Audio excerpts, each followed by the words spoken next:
everybody, and welcome back to Crime and Sports. Yay! Oh, yay indeed, Jimmy. Yay indeed. My name is James Petrogallo. I'm here with my co-host. I'm Jimmy Wisman. Thank you, folks, so much for joining us again on another absolutely insane edition of Crime and Sports. We are going to visit a sport that we've never talked about this week. Oh. Because the guy is just such an asshole that it doesn't matter. We're going to dive into some weird... It's strange because you think of a sport and you think there's got to be a score or Yeah. you know, or like a, you know, I've defeated you. You're unconscious. There's a winner and a loser. Yeah. Whereas this is this sport, we'll get into it. I don't understand how the rulings work because it seems like there'd be a lot of ties, but we'll talk about it. Okay. First of all, though, shutupandgivememurder.com. Head over there, get your tickets for small town murder shows for the rest of the year, and the exclusive single Your Stupid Opinion show in Phoenix on March 21st at Stand Up Live. There's still a few tickets left for that, so get in there and come see us. That's going to be a lot of fun. Shutupandgivememurder.com. Get yourself Patreon. Do yourself a favor. Patreon.com/crimeinsports is where you get all of the bonus material. Right. All you got to be is $5 a month or above, and you're going to get so much stuff. You're going to get hundreds of back episodes of bonus stuff you've never heard before immediately upon subscription. New episodes every other week of bonus stuff. One Crime and Sports, one Small Town Murder, and you just take them all. Just take it all, yeah. This week, what you're going to get for Crime and Sports, this could have been a regular episode. It's one of these type of things. We're going to talk about William Tank Black, who is a coach, a college football coach, turned agent, turned criminal. And there's like Master P is involved in the story. It's wild stuff. We'll talk about that. Then for Small Town Murder, we've been asked a lot to talk about this for a bonus. So we're going to do the Perfect Neighbor documentary, which is on Netflix. And there's a lot of supplemental stuff on YouTube. And just see this awful, awful woman who... I don't want to hear Karen or any of that shit. Whatever her name is, that's the name for every asshole woman or whatever. The woman name of every asshole, however you want to put it. The complainer. The complainer, the jackass, He called her the Karen. The Karen. So anyway, do that. Patreon.com/crimeinsports. And you get all the shows we put out. Crime and Sports, Your Stupid Opinions, and both Small Town Murders, all ad-free. With your Patreon, and you get a shout out at the end of the show. What a deal! It's all we could give to you. It's all we have before we open up our veins and to let it flow. So that said, let's talk about this guy because man, is he an asshole. Okay, I love an episode where it's weird because sometimes we get episodes where it's like, we kind of like the person, or they had bad circumstances, and what they did really only hurt themselves, and you know what I mean. We have those, so we kind of make fun of them, but we're like, man, wish you wouldn't have gone that direction. This guy. You just wish that what he does would kill him. It's one of those things. He's just such an asshole. Charles Barrett is who we're going to talk about. R-T. Okay. Barrett. Not Jeff Jarrett. Charles Barrett. So this guy here, oh my goodness. He's got aliases. Now, this is from Been Verified, which is kind of the background check website. And some of their aliases are kind of on things they've used in legal proceedings or, whatever. And some of them are not, but swing and a miss. He's got a bunch. He's got Charlie Minigorode, Charles J. Barrett, which isn't a real good alias when your name is Charles Barrett, Charlie J. Barrett, which that'll fool him. Nobody will know. You might. How would they know? You might as well put like a G-string across your eyes as a Lone Ranger mask and go, I'm Robin Banks. And then Charles Minigorode. So not too creative. His father's name is Ron. We know that. Did we talk about what sport he plays? Oh, we're going to get to it. Don't worry. Okay. It's coming on. It's coming on. I'm on the edge of my seat. I wouldn't call it playing, really. Okay. It's risking your life in a strange way. I don't know if it's playing. His father's name is Ron Barrett. He's born March of 1984 in Santa Rosa, California. All right. There's that. Okay. He's a rock climber. Oh. Is that a sport? This is a competitive sport. Where people make money because they have events and I'm sure ever since there was a No Fear T-shirt, someone's been sponsoring these fucking things. You know what I mean? Red Bull, you know it, because No Fear's not still in business, right? Good God, I hope not.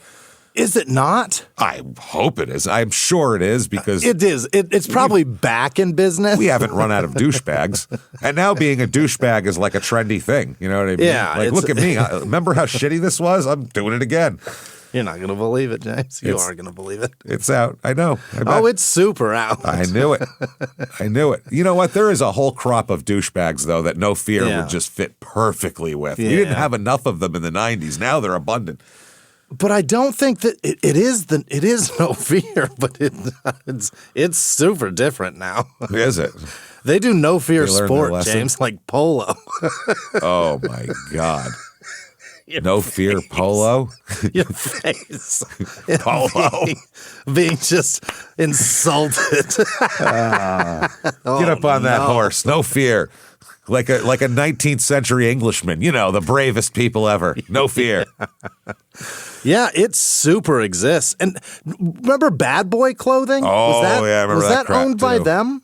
It was the same douche cabal. I don't know if it was owned by Yeah. them, but there was those, and then there was... I mean, what they sell now is not the same as what it used to be. Is that the 90s version of Rude Dog from the 80s? Is that what that is? Remember that? Early 90s, 80s, that crap? Jimmy Z, Oh, Jimmy's, whatever. That was they like a were. surf I loved brand, those. though. Like, that was Yeah. like Stussy or Massimo or that kind OP, of crap. yeah. That kind of shit. That yeah. was cool shit. In Arizona, yeah. In New York, people were No like, what are you Fear was wearing? like, what was the one that had is that Big Dog clothes where it was like, if you can't run with the pups or with the big dogs, keep your ass on the porch? I think it was them, but that's the type of shit that No Fear had. No The Fear Big was, Johnson shit. Yeah, Big Johnson. No Fear was like, if the dick doesn't fit, it only means you're not trying hard enough or whatever. Whatever it was. I don't Throw know. more hip. Yeah, just means more lube. You got to lean into it. Put some axle grease on it. It'll be fine. Yeah, the new stuff sucks. Well, the old stuff sucks, so that's not shocking. It extra sucks. It now. extra sucks. Yeah, it's real bad now. All right, so this No Fear wearing asshole, I'm sure he wore Yeah. it at some point, began climbing when he was a teenager. So he's not even like he was like 3 years old and they lived in front of a mountain and he just, climbed it Yeah. like as a teenager. Any sport that you can just pick up as a teenager and then be a pro at. Unless you're like Akeem Olajuwon or somebody who's like 7'2" and they said, hey, you could play basketball. And okay, Yeah. that'd be different. But otherwise, it feels like you should be able to have to play a sport longer than that. His father bought him a membership at Vertex, which was a local climbing gym when he was 14, and he got real into it. Yeah. He was also, his father, Ron, says he was a great golfer. He was also good at baseball and basketball. The kid's a natural athlete. Sure he is. Natural athlete. His parents divorced when he was 14, which is why his father was taking him to climbing gyms and buying him memberships. It's like when I was divorced and took my kids to trampoline parks. Yeah, exactly. It's like, what am I Every supposed to do with Tuesday and these every kids other on the weekend. Yeah. What am I supposed to do with these kids on this weekend? Yeah. I don't know what to do. So Ron lived in Santa Rosa, which was near there, and Charles and his brother and sister lived with their mother. So another climber from California who also lives in Santa Rosa named Chris Summit said he met Barrett around 2000. So he would have been 16-ish at that time, Charles. Okay. And he said that at the time, Chris Summit, he's a climber named Summit. Pretty dope. Yeah. That's- it was built in. Yeah, that's what I mean. Like, how do you? Yeah. That's the greatest fucking name in the world for a climber. Yeah. Chris Summit. It's like Terrell Davis being named TD is pretty fucking That's badass. pretty good. Yeah. Yeah, that's not bad. But imagine if his name was Touchdown. That'd be even better. Yeah, touchdown Davis. That'd be great. Touchdown. Not even Davis. That was his last name was Down. His name is Touchdown. Rushing yards. Yeah, rushing yards is his name. Yards per carry. That's his full name. So he said at the time that Chris Summit and his buddies were at Vertex, he was sitting in Summit's car in the parking lot smoking a joint. Which, okay, this is the other thing. The things that this asshole does are so not like chill, laid back things. No. He doesn't like get busted importing 700 pounds of weed or something. I'd let that slide. You know what I mean? Okay. I'd be like, hey, he's a fucking rock climber. What do you want? Sure, yeah. A surfer is the only more stoned sport that I could think of. Yeah. Because when I think of a rock climber, I think of like a laid back dude who'd be smoking a joint.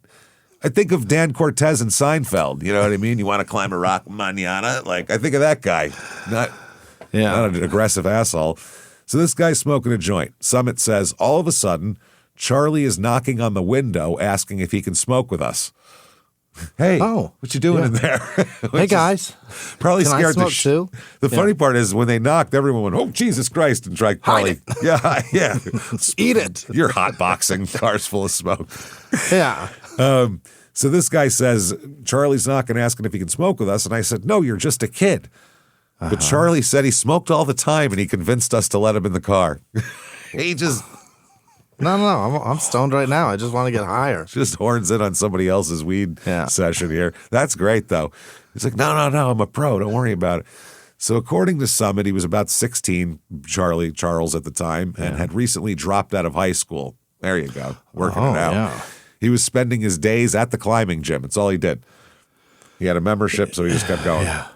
Where I go to hike, there's rocks out there. People do this shit all the time in like their spare. These rocks out there have like eye holes drilled in them for people to climb the rocks. They People free love climb that it, shit. and then they have ropes too. People love that. I remember I knew a girl back in the day in 2000, like 2 in Arizona, who was like, her goal was to open a climbing gym. That's all she was thinking. Goal? That was it. She had like business models, and plus she was a college graduate and had all this shit, and she was going for like loans. And Yeah. Nothing like setting your goals attainable. yeah, I guess. Yeah, I was like, so what do you need? Like a wall?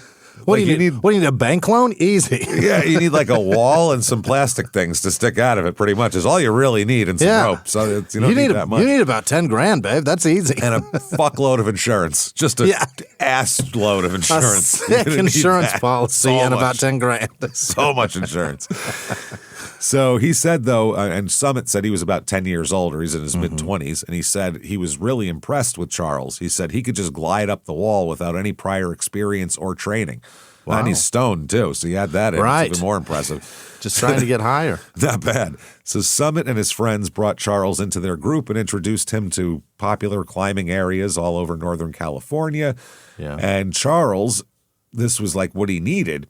I guess Charles had told Summit that he'd been in a lot of fights in high school because it was full of gangbangers and it was bad kids. So after divorcing with Charles' father, the mother had a hard time. I guess 3 kids, and they don't have a lot of money and shit like that. Summit, again, says the best thing Charlie could have done during that time was to get stoned and go rock climbing with us. Yeah. Yeah, it all worked out great for him. He said he became one of my best friends. So that's pretty impressive. He's 26, 16. That's weird. Yeah. When I was 26, I wasn't friends with any 16-year-olds at all. And any 16-year-old that smokes weed, I don't want that kid around me. He probably does way worse shit, and I'm going to get in trouble. I've got a mortgage. Yeah. Well, I was 16 smoking weed, and nobody was bringing me in their house either. You know what I mean? No. You don't want because they got mortgages, James. They got mortgages. They have shit that they need to worry about. Another member of the group who was part of the circle remembers that while Charlie showed that he was a really good climber, he said he also seemed to be a little fucking nuts at the time. Had some mental health issues and was getting treatment for it. According to this guy, when Charles first showed up at Vertex, he'd been recently released from a residential psychiatric facility for adolescents in San Francisco. And he recalls Charles saying that he had been told that he has bipolar disorder and depression. So that's how that goes. He said he was in denial about the severity of his mental health issues. He also said the medication made him feel too loopy. Yeah. So he said he medicated with a ton of alcohol, and that's what he did. Now, the other thing, a lot of bipolar people don't like taking medication because they like the manic, because manic feels great. Even though you're all over the place, you feel terrific. So they don't like losing the manic. Yeah, and it's not just that. Sometimes it just makes you feel like not you. Oh yeah, that too. That's sometimes not medication. Some people that are when the medication makes them not them, they're like, oh, this is much better. I'm not that. Exactly. Yeah. But if it's your baseline to be that, sometimes that shit is. True. Sometimes it's different. Yeah. Like I hate it. I've known people that say they have to it's worth slogging through the depressions to get to the manic. They like that. You know what I mean? So it's worth to them slogging through it there. Oh, I just moved my phone and made a funny noise. Check it out. Nice job. That's good. What is that noise? That's just your phone? It's my phone case making fart noises on my desk. We've hit the highbrow peak. of crime and sports where I just We made got sound fart. effects with the phone. Where James shits his pants. I was fascinated about fart noises coming from my phone. That's great. That wasn't me, by the way. It's going to be a I'm new not that segment old in the yet. show. No, that wasn't Jimmy. I can vouch for him. Yeah, that's going to be a new segment in the show where I just say, hey, it's fart time, fart noise corner with James's phone case. And then we're just going to do that a bunch. And then I'll shift in this leather chair. Yeah, we'll do that too. So once Charles got into the sport, though, he just wanted to get into real rocks instead of the gym. Yeah. So Yeah. he got jobs in Yosemite cleaning cabins and Just so he flipping- could climb the rocks? so he could climb the rocks and like Wow. flipping burgers at some grill, so he could just Yeah. do as much as he could there. Yeah. Basically, here's a guy named James Lucas, who is a climber and a guidebook author, who said he got to know Charles when they worked together in Yosemite. He said, we were all in our early 20s drinking a lot and smoking weed. That's the rock climbers I know. Not bad. Yeah. That's pretty Yeah, good. yeah. He said Charlie was super outgoing with a charismatic personality. He was very flirtatious with women, but he was also a little mean. There's some foreshadowing. Mean to women. A little mean at the same time. These, by the way, this, I'm going to say it now, Grace, number one. Yeah. He's- Weed and rocks, babe. He's drinking, smoking weed, and just climbing rocks all day. That's the life right there. Yeah. But this really sounds like surfing. It's a lifestyle. It's not just something you can Yeah. do sometimes. It's a lifestyle, and to live it, you have to live near the beach or near the rocks, and you can't have a really like your career can't be one where you can't say fucking waves coming in today, so I Yeah. won't be in till noon. You know what I mean? Right. Like. Because that's what the surfers do. They'll drop everything Yeah. because there's a wave Yeah, yeah. coming in. So Yeah. The swell's coming up. yeah, the swells come. So I think it's the same thing with rock climbing. It sounds like, Yeah. although the rocks rock are is growing today. I gotta always go. there. Yeah, the rocks are pulsing, man. So what the fuck is professional rock climbing? Let's Yeah. Where's that league? talk about that. All right, because I didn't know this was like a profession. Yeah, the PRCA is Professional Rodeo Cowboys. It's not the and that's professional rock ridiculous. So it's climbers treat climbing as their primary profession or career, earning a living doing it. That's a professional rock climber, but they don't have like there's no NFL for rock climbing. There's certain No. they don't have a lot of big salaries or anything like that. So it's kind of hard to make a living off of this, but you kind of have to do it constantly. Yeah. So it's hard. Yeah. So there's competition climbers that are organized. They have organized events under bodies like the International Federation of Sport Climbing, which runs World Cups in bouldering, lead, and speed disciplines, which and Olympic format since 2021.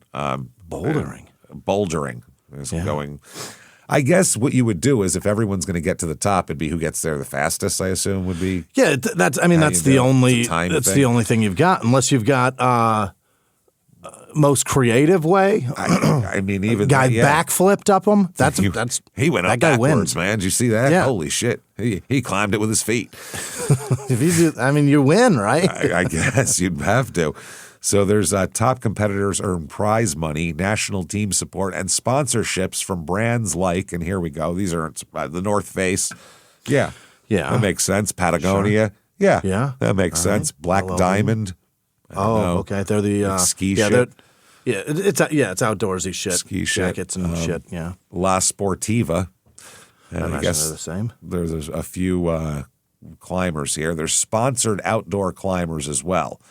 Oh. So I guess they focus on nowadays, though. Climbing a building is what gets you attention. You have to climb. Well, it gets you a Netflix That's special. what I mean. It gets you a Netflix special. It gets you like all the attention in the world, for Christ's sake. But the thing with that, James, is that you don't get to have a rope. Did he do? He free he climbed just that, right? he just climbed it like a Yeah. monkey. That shit was crazy. People get arrested for that usually. Yeah. No, he set it up. It was I guy got assumed he had paid. to have permission. Yeah. Because I mean, that's one where you can't get away with that one. They just wait for you at the top. Like, Yeah, where you they gonna- arrest at the you. top That's what or you the gonna do. bottom. or the bottom, or really anywhere in between. Just grab you as you're coming by, or you can do anything there. Yeah. So yeah, there's a social media content. They can have social media careers where they can get to make a few bucks. They do a lot. All of them write guidebooks and shit like that too. They brand ambassadorships for a picture of a guy for North Face. He's hanging off a rock. Yeah. North Face, and then you get some money for that. So. Anti-arthritis people. Yeah. Oh, Advil. Like, Yeah. My hands would hurt so bad. Oh, that'd be a fucking nightmare. I can't paint a fucking door without 2 weeks of my hand not being able to open.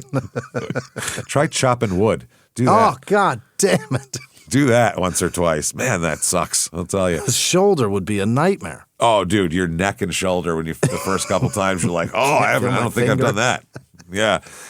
So I guess they do also rock-related jobs, like they do guiding. They guide people. They're instructors. They work at climbing gyms, which this isn't glamorous work here. You're not a famous pro athlete at this point if you're working at a fucking gym in a strip mall, because that's where all these gyms are.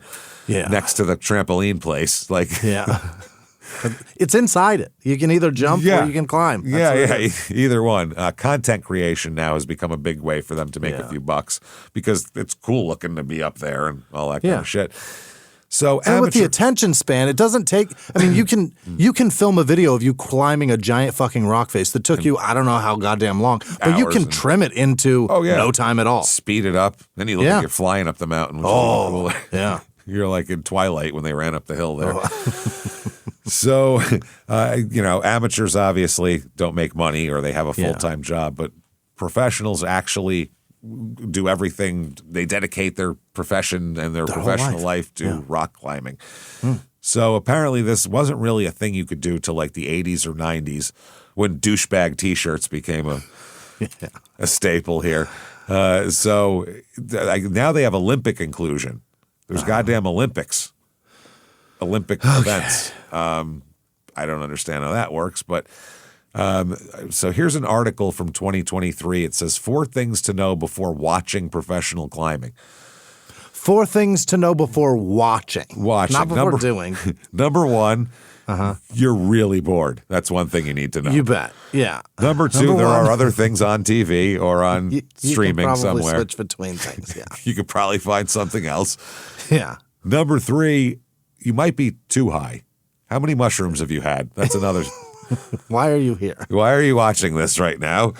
And number 4, the people on TV are the only people as high as you here that you're watching. They're the ones fucking. They're on more mushrooms coming up the mountain. But no, number 1, there's different competition series like we talked about, the IFSW, the Olympics, and that kind of shit. There's USA Climbing, which is the governing body of organized climbing competitions from youth all the way up to the elite Olympic level here. I guess they have national championships now to see who goes to the Olympic team. USA Climbing has partnered with Climbing Escalade Canada to host the North American Cup Series. So this is like a thing. Sure enough. All right. How is bouldering scored? The bigger the boulder, I imagine. I am fascinated to find out how bouldering is scored here. It's got to be more than just the size, though, right? Because I guess, in each round of bouldering competition, the climbers must attempt a circuit of 4 boulder problems. Every boulder's a problem to me. I don't know. For each, they have 5 minutes to try and complete the climb. They aim to reach the top level, conveniently labeled top. Okay, in the fewest attempts possible. You don't want to be a bottom in this sport. This is one. You definitely don't want to be a bottom. If your sport has arrows guiding you the way, that way, it's not a sport. Not a sport. No, the judges base points on the number of tries and maximum height a climber reaches. Okay. However, there's only 3 heights that receive a score. If a competitor passes one scoring point but doesn't reach the next, the judge only awards the climber the lower score. Instead of numerical marks, the maximum height climbed is marked by the start hold, a zone hold approximately halfway through the climb, and the top hold. This makes no fucking sense. How did you make... It should go from your bottom hold. It should go where your foot made it to. I get how did they even make explaining this shit complicated? Who gets to the top of that shit? That's it. Well, it depends because your start hold is going to be much higher than my start hold. I guess. Just based on fucking height and reach. Yeah. This is crazy. If I get to where you got is to, that what they're saying? I win. Yeah, because it's where your top hand gets to, but it's only the distance between that and your start hand. Gotcha. So if they reach the zone hold, a Z denotes their progress on the score sheet and the number of attempts it took. Or they get to the top, a T indicates their competition of or their completion of the climb. The judges also recorded the number of tries to finish the boulder. A climber who does not make it to the zone hold only has their number of attempts marked down with no accompanying letter. Yeah, this is not exactly a... That's very complicated. It's 12-10. It's not exactly that. You know what I mean? It's it's 21-20 right now. We're not getting that. Lead climbing is scored differently. Each round of climbing only has one lead route. The climbers have 6 minutes to climb as high as possible. Like boulders, there are on-the-wall markings for start and finish holds. Unlike bouldering, the climbers only have one attempt. If they fall, the belayers immediately lower them to the ground, ending their turn.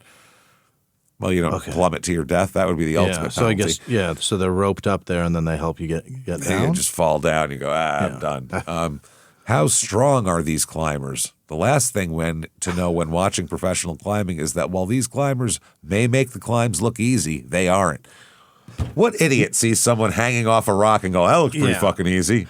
And before you watch this, I need you to know they're strong. They're strong. Okay. Yeah. You couldn't do what they're doing. I know. Thank you for telling me. Want to. When I see that, I go, this looks terrifying. Jesus Christ. Who the fuck would do this? Do they also have strong core? Tell me more American about Ninja Warriors? Jesus Christ.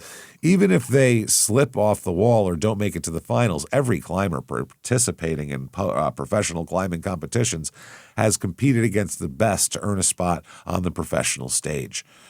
For additional perspective on the insanity of professional climbers' abilities, the size of the holds they grab can be a mere 6 to 10 millimeters thick, which is not... That's very small. It's like 26 millimeters to an inch. So think about that.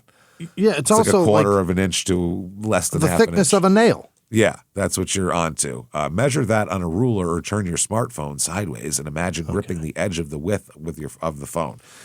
Companies who design climbing holds have to up their creativity in shaping textures, new climbing holds to make it hard enough for the athletes as each generation of professionals surpasses the last. Imagine if they made like a harder hoop to get the ball in every fucking once in a while. That's kind of how it is. Now, everybody, this article says, with your new knowledge and understanding of professional climbing, tune into a competition. You're guaranteed to be blown away by the strength and grace on display. Right. That's right. I should have put grace right there. Grace. Okay. Let's see here. September 2004. He's 20. He's partying, drinking, smoking weed. He's arrested. And this is not surprising. He's arrested by Yosemite law enforcement rangers and charged with a misdemeanor DUI. Which he's a 20-year-old rock climber. I mean, in Yosemite, I don't know that I would be sober there. That would be so much fun. To be expected here, you know what I mean? According to a federal report, Barrett retaliated against one of the rangers a few days after the incident by slashing the tires on his car. Now we're in crazy land. This is take your misdemeanor DUI and move on.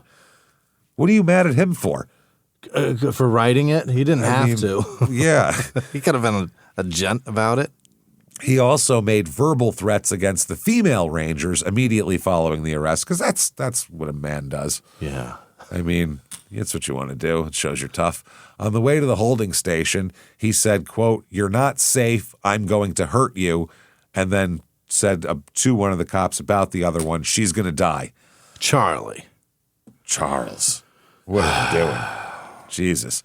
These actions led to a federal indictment charging Barrett with 5 felony counts. He took a misdemeanor DUI.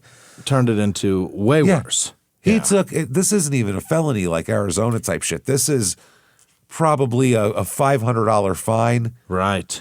And he turned this into a 5-count felony federal indictment. And what is it about DUI? Like, what kind of DUI is this? Because drunk, you usually don't do that, right? Well, unless you're Randy Travis. Well, yeah, a lot of drunks are mean. What are we talking about? Yeah, Randy Travis threatened a cop. He told him he was fine as a dandy. Ask Mel Gibson what it's like when you're drunk and you get pulled over. Jesus Christ. Yeah, don't call them sugar tits, man. They don't like that. No, they hate that. They tend to The men hate mostly. that. Oh, Christ. So, yeah, this guy, he fucked it all up, man. Yeah. Witness retaliation, impeding/intimidating a federal officer, vandalism, etc. He fucked it all up. He got a plea deal somehow that allows him, I guess because he doesn't have a real record at this point, to plead guilty to a single misdemeanor vandalism charge out of all that. He threatened to kill federal rangers. But the DUI is sticking. That's now we're talking about all the extra shit. This is the extra shit. He served 6 months in prison for this. Ooh-wee. And was banned from Yosemite for 3 years. Oh, that's the problem. That's tough for him. Yeah. Now, not exactly sure when the next thing happened here. I guess he gets in trouble again in California here. I'm not exactly sure why, because guess what? Rock climbers aren't the most famous people in the world, and it's hard to. Yeah, it's hard to posture the "Do you know who I am" card. Exactly, where it would make the press that much. Yeah. I guess there was a few different publications that mentioned the sentence that he got, saying that he had evidence of a long history of issues. So we're not sure exactly, but he got in trouble again after that, we believe. When he got in trouble in Yosemite in 2004, they said that his friends said that it didn't occur to them that his behavior signaled deeper problems. Okay. They said, yeah, he's a little crazy. He's a rock climber. That's what they all are. They get drunk. They do stupid shit. The guy's hanging off the side of a boulder. What do you expect? And back then, too, you got to think 2004, they said this was kind of like rebel image type stuff. Like, he's told them to go fuck themselves and slash the tire and, whatever. Next, you're going to tell me Bam Margera and Steve-O don't have it all together. Tell me they might not be the most convenient people to arrest either. So, nobody really, and he had his own version of the events and they made it up and I said this and blah, blah, blah, blah, blah. So he said that the Rangers, I guess the climbers and the Rangers don't get along anyway. Yeah. This is like they're the greasers and the socias here. Like, it's not working out. I guess he said that the Rangers were conspiring to accuse him of something he didn't do. And a lot of the climbing people said that sounds about right. His one friend said, Charlie's the kind of guy where you just really want to believe him. Yeah. Yeah, that's good. Now, a lot of this stuff, by the way, comes from a lot of the in-depth reporting comes from a reporter named Annette McGivney and via climbing.com, which is a thing. Stop it. So Charlie gets a girlfriend in 2005. And met her on the message boards of climbing.com. I think she was on top of the mountain just hanging out. All right, climbed up to her. Just climbed on up to her. It's like, wow, how'd you make it up here? Big turn on. So her name is Bonnie Hedlund, Hedlund, and it's like a whirlwind romance. Like, she would come home from work to find her driveway covered in rose petals. Her whole driveway? I mean, what if the wind blows, man? Like, your neighbors are going to be pissed. You could set that up for like an hour, and one gust could ruin it. And it puts it in your fucking neighbor's courtyard right in front of their front door, because that's where the wind swirls. It's going to go right goddamn time. I don't have a bougainvillea within 3 blocks of my house, but I got 10 pounds of that shit in front of my door. And in your garage door crack thing too there. Yeah, flower petals travel, babe.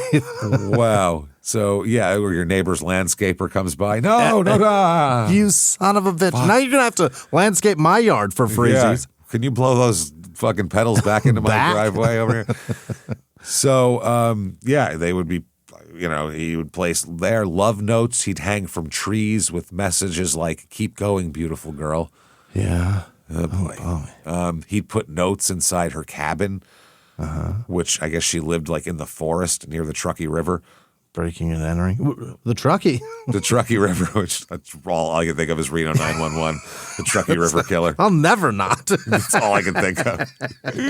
Well, yeah, him fucking Rudy. That character is great. so good. It's so fucking funny. It's amazing. He's just well, yeah, I mean, I kill lots of people. So Barrett, Kyle, what's his name? Kyle what? Fuck, Kyle I don't remember his name. He's so Kyle. good though, that actor. He's so good. Great.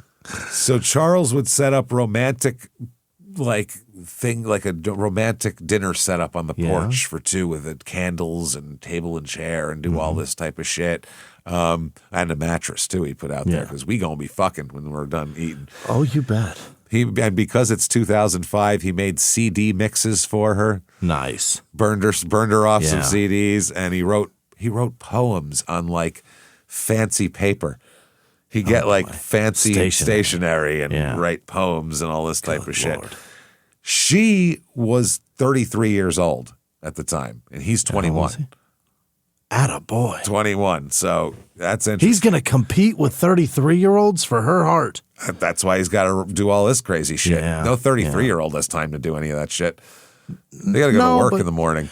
Yeah, that's what I mean. That's why he's competing. That's how he's competing. He's got that guy time. will call 1-800-Flowers and send it to her office, but he's not going to cover her fucking driveway. He's busy. This guy, his job is to get stoned and climb up a mountain, basically. Yeah. Yeah, and a 33-year-old that does that shit is a stalker. A 21-year-old that does it is an adorable cute. puppy Look love at that. fuck. Isn't he cute? Yeah. Yeah. You don't feel threatened by someone that much younger than you, probably. 33-year-old's the Truckee River Killer, Kyle Dunnigan. There you go. That's his name. Thank you. Well, good look. When she was introduced to him by a mutual friend, she said she never thought of dating him because, he was 21 and she was 33. But then she said he started randomly showing up at her cabin, which sounds terrifying. That's not good. That sounds really scary. But she said that he was attractive and tall and handsome and had broad shoulders and a big smile. And he was so attentive. And she said she just never had anyone pay attention to her that much before. He's big and imposing, and it was so sweet. And he shows up at her remote cabin uninvited. Isn't that nice? That's attentive. Jimmy. Okay. That is scary. Yeah. So, and they would, they'd have all times of like outside. They do all sorts of shit and, picnics and climbing also. She said the climbing was phenomenal. We would do amazing climbs nearly every day. Wow. Well, she's going to age out of that pretty soon. He's going to have to. No shit. She's not doing this for not at 43. No, definitely not at 53. No. I'll tell you that much. That's gonna sting a lot. Oh boy, you're gonna use a lot of biofreeze. Yes, not more than twice a year anyway. You're not doing this shit. So she was also a really good climber and boulderer, and she had been trying to she had a bucket list of climbs she wanted to make here, and was kind of going down the different difficult routes on the east side of the Sierra Nevadas since the late 1980s, when he was in kindergarten. And before the region became widely known for this, because the sport wasn't as big back then. Yeah. So they would go with a bunch of people from Lake Tahoe, that area, and they did routes together all the time. Barrett ends up moving in with her and her dog, by the way. Mm-hmm. And she said it was some of the best times of my life until it wasn't. Uh-oh. That's ominous. It is crime and sports, everybody. We're not going to tell a lovely story of romance where in the end they walked down the aisle and they got married on top of a mountain. You had to climb up there to be a part of the ceremony. January 2006, Headland says she and Charles went snowboarding. Yeah. Jesus, they're like, what extreme thing are we going to do today, brah? I don't know. Here, pound this surge and give me some ideas. What do you got? I don't know, man. Fucking Jolt Cola. They're like a Mountain Dew commercial, these people. So when they got back to the cabin, apparently, they, I guess, snowboarded and had dinner at a friend's house. They got back to the cabin, and she said that he began acting strangely. Okay. Holding his head in his hands, he bent over the kitchen counter and stood motionless. So she thought that he was about to pass out, like something was wrong physically. So she asked, "Do you want to sit down?" She said they'd never had a fight or a serious argument or anything. So this was, she's just like, are you okay? She said then she started to feel scared out of nowhere. She said it was changing? a weird, well, yeah, he's like a wolf. He's like fucking a werewolf here. Yeah. She said when he looked, or when he stood up and looked at me, it was like he was a different person. He changed. His eyes were glazed over, and he started walking toward me, chanting gibberish. What? Which, chanting anything would be scary, even if you understood it. Yeah. Don't walk at me chanting shit. And then any kind of gibberish, whether it's chanting or just saying it, is scary too in this situation. Yeah. But chanting gibberish is a whole other level of some shit that I never heard of before. Then she said that Barrett said over and over, "You are the prosecution and I am the defense." He said that? Pardon? Okay. What the fuck are you talking about? What is going on here? You're the prosecution, I'm the defense.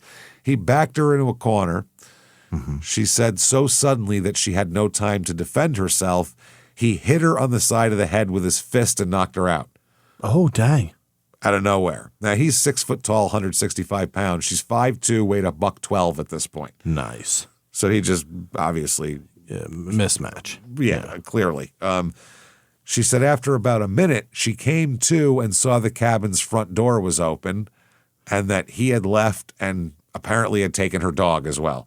Drilled her, snatched the dog, and ran out. Yeah. So she ran outside looking for him, who she said it was about 75 feet from the cabin, standing in the middle of a busy state highway that ran past the property, holding the dog by the collar. Oh, boy. Cars are swerving around, and he's shouting at her that he'd been struggling to keep himself from hurting her, and now that he fucked up and hurt her, now he's going to kill himself, he said.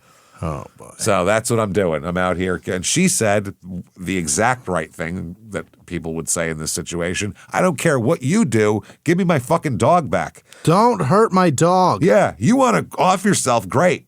Knock Go yourself nuts. out, especially after you just punched me. I don't care what the fuck you do, but don't involve my Jump in dog front in of a this. truck, but give me my dog. Give me my goddamn dog. So he let the dog go. The dog ran, and luckily the dog got through without getting hit by a car. So the dog ran. So she ran into the woods to get the dog, and he ran toward his truck and just stayed there. She said she stayed in the woods, just hunkered down in the woods until she saw that his truck was gone. She could see from a vantage point. She said, I don't know why, but I didn't call the cops. Really? She said, I had just never experienced anything like that before. She was just trying to figure out what happened, I think. Yeah. Which is, But to not call the cops. I don't know if she thought like he had a stroke or something. I don't know. Like, that's maybe she was so, like, it was so out of left field that she didn't even know. That's one of those things afterwards you're like, did that happen? Like, what the fuck is going on? My normal never showed a sign. They never even had an argument, she said before. That's unbelievable. And they didn't have an argument then either. He just like put his head down and then came up and was saying crazy shit and hit her. So does he have a tumor? Like, what are you thinking? So anyway, in the weeks since the attack there, Headland with her friends, they said that started basically, apparently, this is weird. Because it was the first time, and basically like domestic violence experts say that this is like kind of a common response to a first abuse of somebody. Yeah. Especially if it's out of left field. You save it and you handle it in-house. Yeah. If they've been like, from the first week you went out, they've been punching holes in walls and shit, and it's not a surprise. It's different. Right. But this out of left field shit, basically they started giving, her and her friends started giving him the benefit of the doubt that something was wrong with him or something, and they showed him compassion. Because cops tend to get pretty upset with it when you call them and then they show up and they're like, "This is the fourth time? What are you talking? We've never even heard of one of these." Yeah, how is that? Because that'd be great if we had reports of this. It'd be a lot bigger charge here. So apparently, she said during the previous months he'd made vague references to, quote, false accusations and legal troubles in Yosemite National Park. But after assaulting her, Charles told her that the possibility of doing time had been weighing on him, and it caused him to snap that night. He could have brought it up and talked to her, maybe. That would also be I bet she would have tried to make you feel better at least. I'm sure of it, yeah. So that was his fighting with the cops and slashing tires and all that kind of thing here. So I guess as this happened, and this was all going on as the felony charges moved through the justice system, and he went to Tahoe where he started dating her and doing all that kind of shit here. So one of the guys here, Jake Daly, who's a climber, and he moved to Tahoe in 2006 and developed a relationship with Charles and Headland here. He said he remembers how impressive Charles Barrett was. He said Charlie polished off all the hardest climbs that existed in the Tahoe area, so he started establishing new routes and boulder problems with higher degrees of difficulty. So he's like, it was pretty wild. He said that everyone, all the people in the area that were like big into climbing and, big in the climbing scene said, he was like, whoa, they're blowing everybody away here. Sure, yeah. He said that while he admired Charles's drive, he was wary of his dark side. He said sometimes while climbing, Charles would inexplicably break off from the rest of the group and isolate himself. Oh. And this guy said, I had no idea what was going on. It was something traumatic in his mind that made him internally preoccupied. He would rejoin us later and seem fine. Okay. So he has these little... Yeah, these little spells where he's just... Yeah.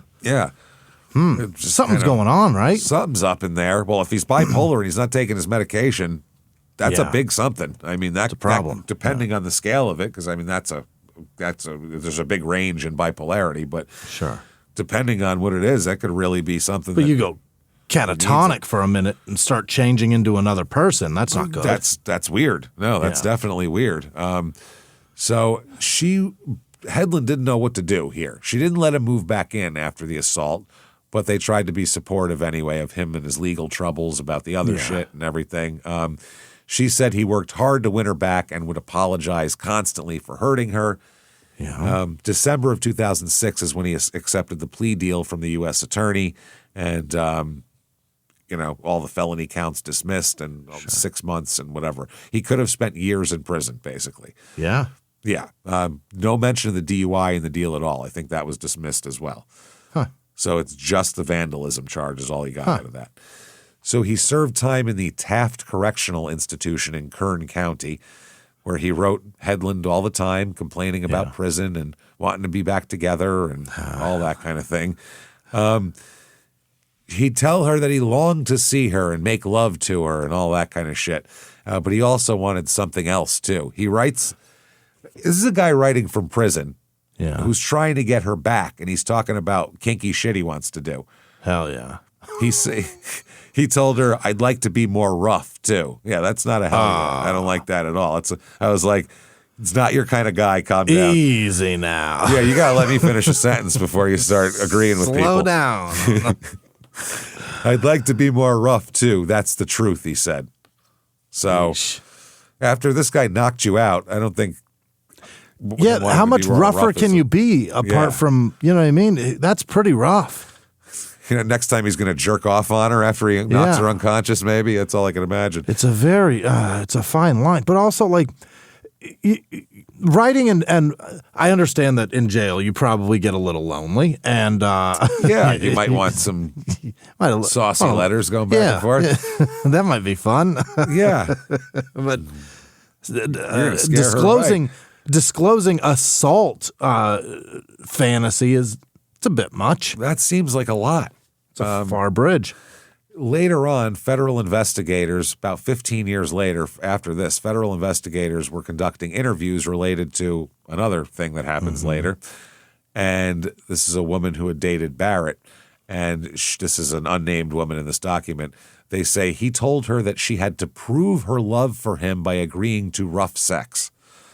That's proving it? That's proving it. She said, he liked tying me up and blindfolding me, choking me, sometimes really hard. So that is what he's into. He's not like reluctantly choking you to make you come. He needs to, So he's released in August 2007, and I guess Headland here, they said they had a guarded relationship. It was kind of awkward because they were in the same climbing community. Right. So, and they were all had the same friends. They did the same shit.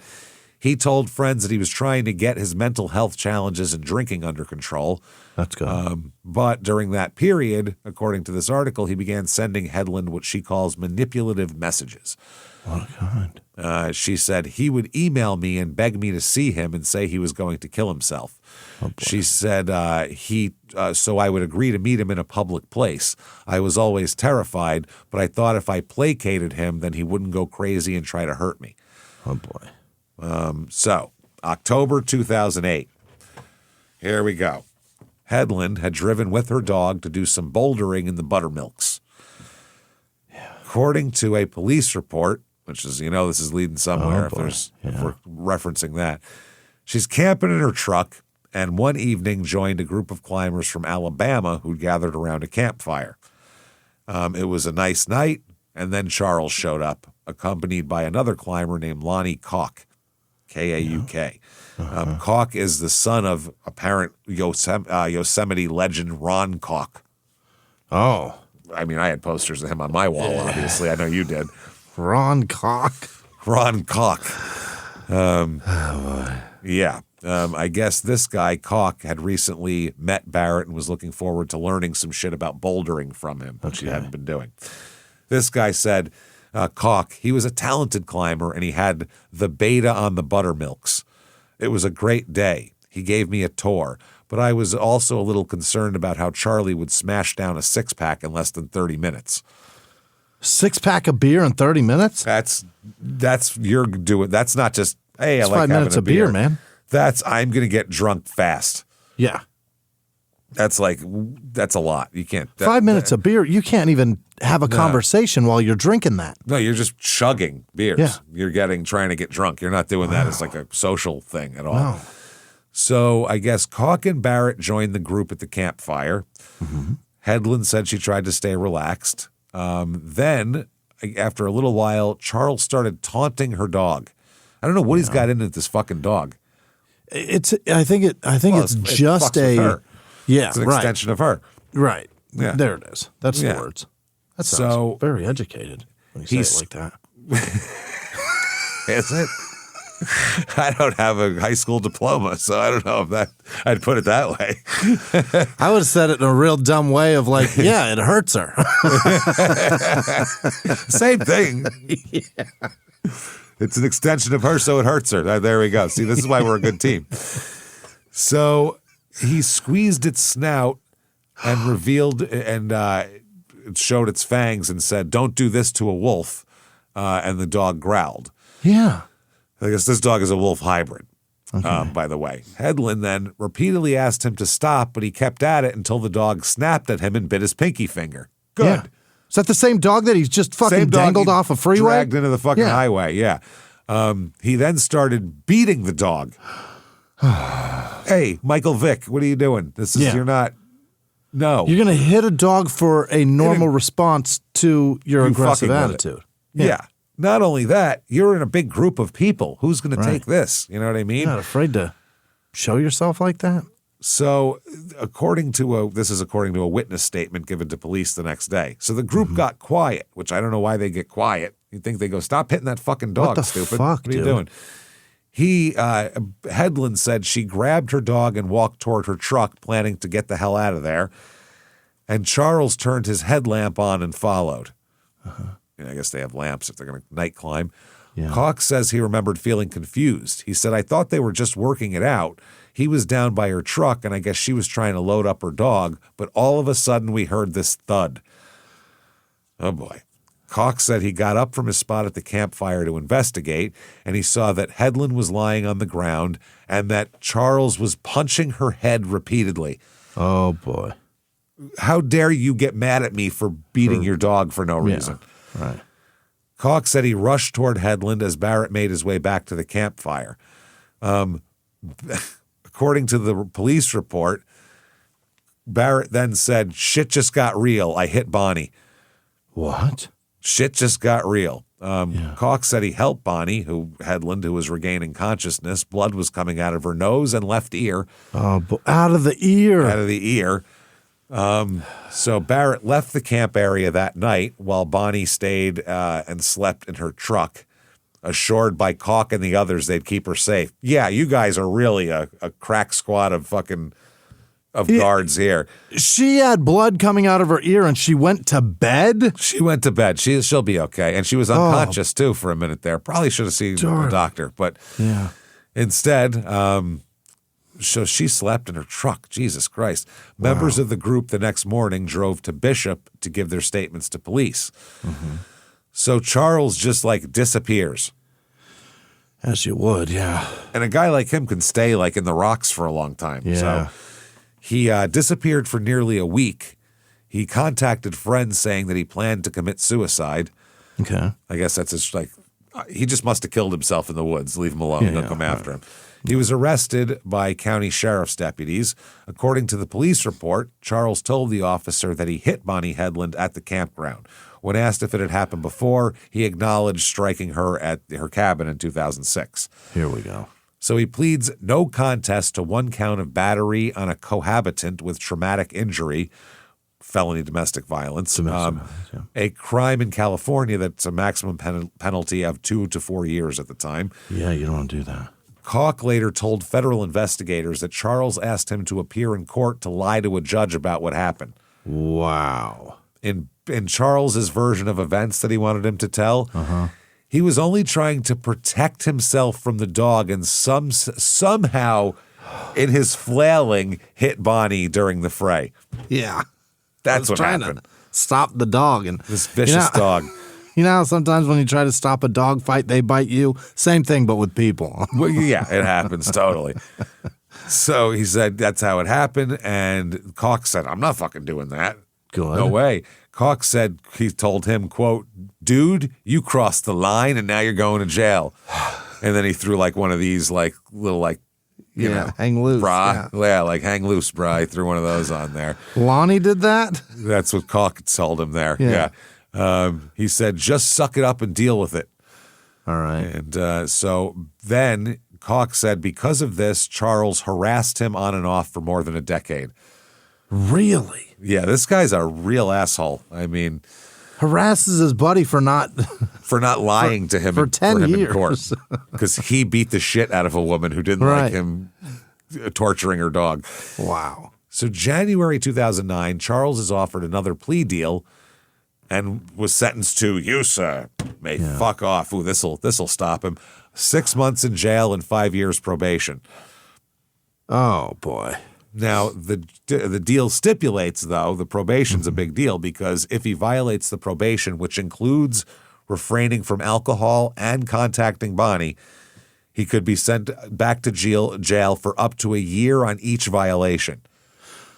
So if he gets drunk and goes to Bonnie's house, that's 2 years in jail. Okay. So that's how they're doing it. He was convicted of felony domestic violence, is basically what it was. Plea deal, 180 days in Inyo County Jail. Bonnie said she hoped she'd never hear from him again.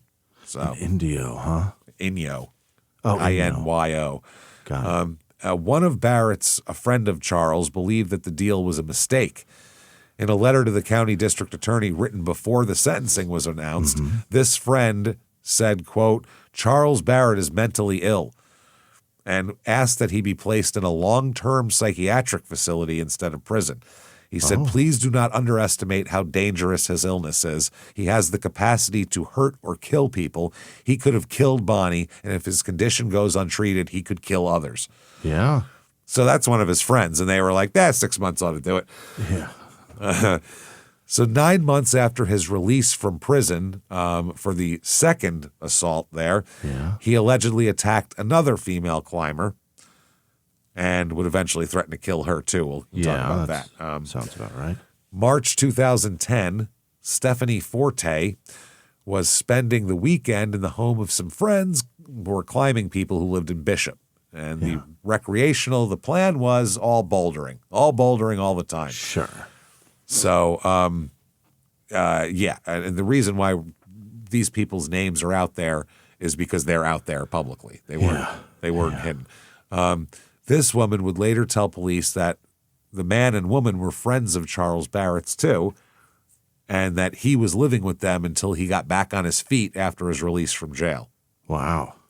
Now, this Forte ran her own public relations agency in Las Vegas, and she's also a really accomplished rock climber who routinely tackled difficult 5.13 plus routes, which Yeah. I mean, me and you know to stop before we get to 5.10, never mind 5.13. I mean, I'm sticking around back at 3. Shit. that's, you What- know, I push myself sometimes, What is but I don't that? get Is that that far. Is that a black diamond? I have no fucking idea.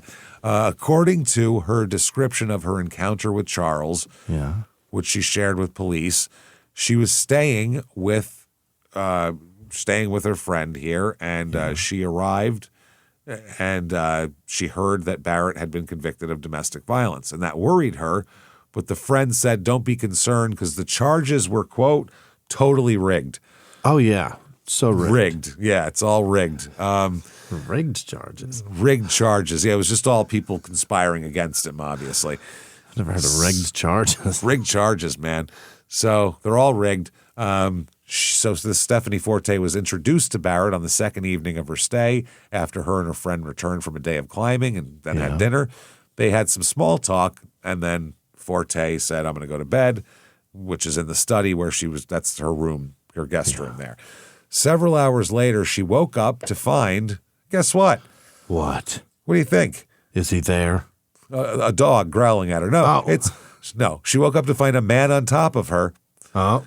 And that's bad enough, but this Yeah. part really makes it something, with an erection pressed against her backside. Oh. So boner in her ass crack to Yeah. the layman out there. So she would later tell police that the man was kissing her neck, squeezing her breasts, and rubbing her genital area. You know, making out. You know, about to rape you. You know, Making out without you. without your consent. Yeah, one-sided makeout session. Yeah. Just getting started. She said the room was pitch black, but she recognized his voice from talking to him earlier. And he said, quote, "You know you want it." That's what he said. Jesus. He's like a storybook rapist if he's doing that. Like, if this is all true, that's what a storybook rapist would say. You know you want it. It's like, How old is he at this point? what is it, 20, 25? 25, and that's how you... This is how he's doing it. But this is horrifying. This is terrifying. You know what I mean? That's terrible. He kept whispering it over and over again, which makes it even worse. She's, again, like 5'1", barely 100 pounds, and she's trying to push him off. He then backed off because their noise starts to be made, and there's multiple people sleeping in this house, which isn't a huge house. So he must have been worried about that. He then backed off, and, you know, this is all class. Now, what he did up to this point obviously is terrible, but this is class. He gets off of her, obviously mad that she doesn't want to be raped, clearly, and calls her a cunt.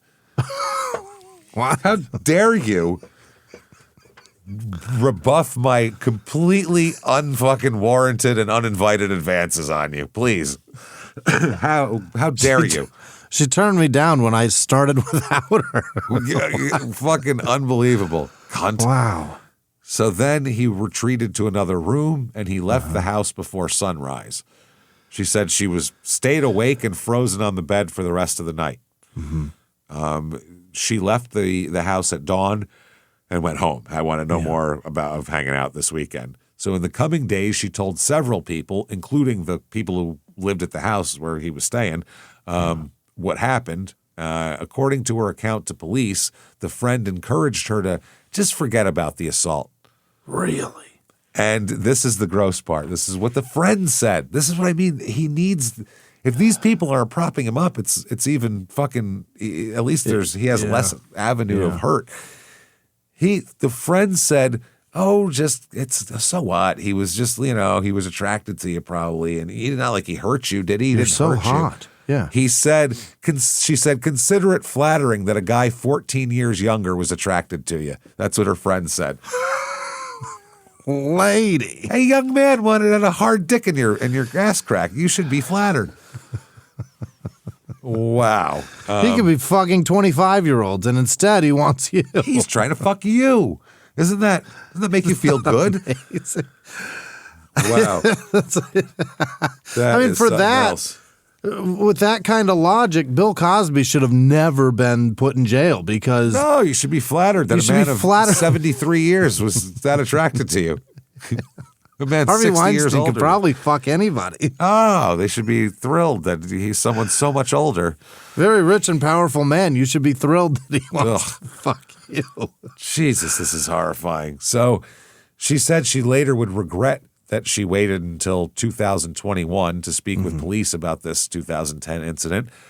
She figured she could just forget about it and it would go away, basically.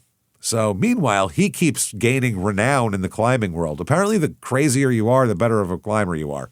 Wow. That's how this works. It must be. It takes a lot of balls for sure, but if you're pent up, then I guess you can climb fucking anything, huh?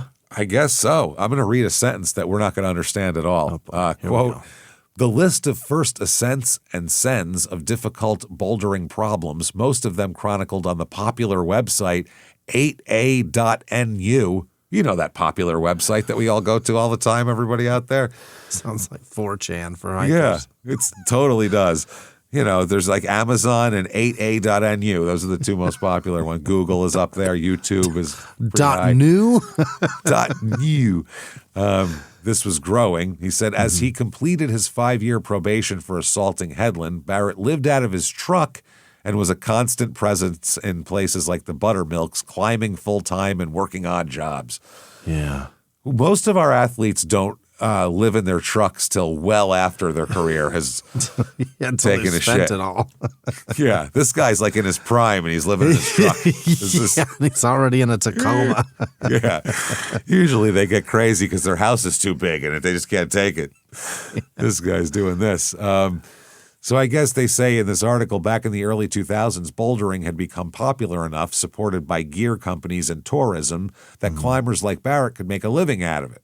And after he got out of jail, they said he's been riding a wave that he helped create. Yeah, but this wave leads to your truck as a place to sleep. That's not a great wave to be on. Yeah, that's not like positive. this. The wave takes you to Gilligan's Island. It's like, this is terrible. I don't want to be here. We can't get off. So over the next 5 years, he self-published 3 popular guidebooks and received gear support from Asana, which sells crash pads and other climbing accessories. And blogs and social media further fueled the sport's popularity, and it seemed as long as Barrett maintained that he was a groundbreaking rock climber, then the community had his back still, even though he's obviously a shitbag. So that's why these people are like saying, oh, brush it off. It's fine. Just be happy he's a younger man wanted to fuck you, because they think of him as like this cool guy that they want to Very help. impressive, yeah. Climber and guidebook author Willis Young wrote, quote, it's good to finally hear that Charlie Barrett has defeated his nemesis, the Spectre. I guess that was a certain rock there. He wrote in December 2009, he'd had the early moves of the problem and the moves around the lip on lockdown last season, and yet would spin off every time he tried to hold the swing after the long move left in the middle of the crux. Right. Which is my problem for years. The crux gets you every time. Every time with the lip, I swing over. It's obviously, I can't do it. It sucks. Young, who declined to be interviewed, either didn't know or failed to mention that the likely reason he had been delayed in completing the problem was that he was in jail. So a judge granted Bonnie Headland a protective order in October 2008, stating that Barrett was to remain at least 100 yards from her at all times. All right. Okay. The order would remain in effect till 2012. The judge also issued a protective order for her dog, which I didn't know you could get. I mean, you should. Yeah. I love that you can. Scruffy, complainant, Scruffy. A victim.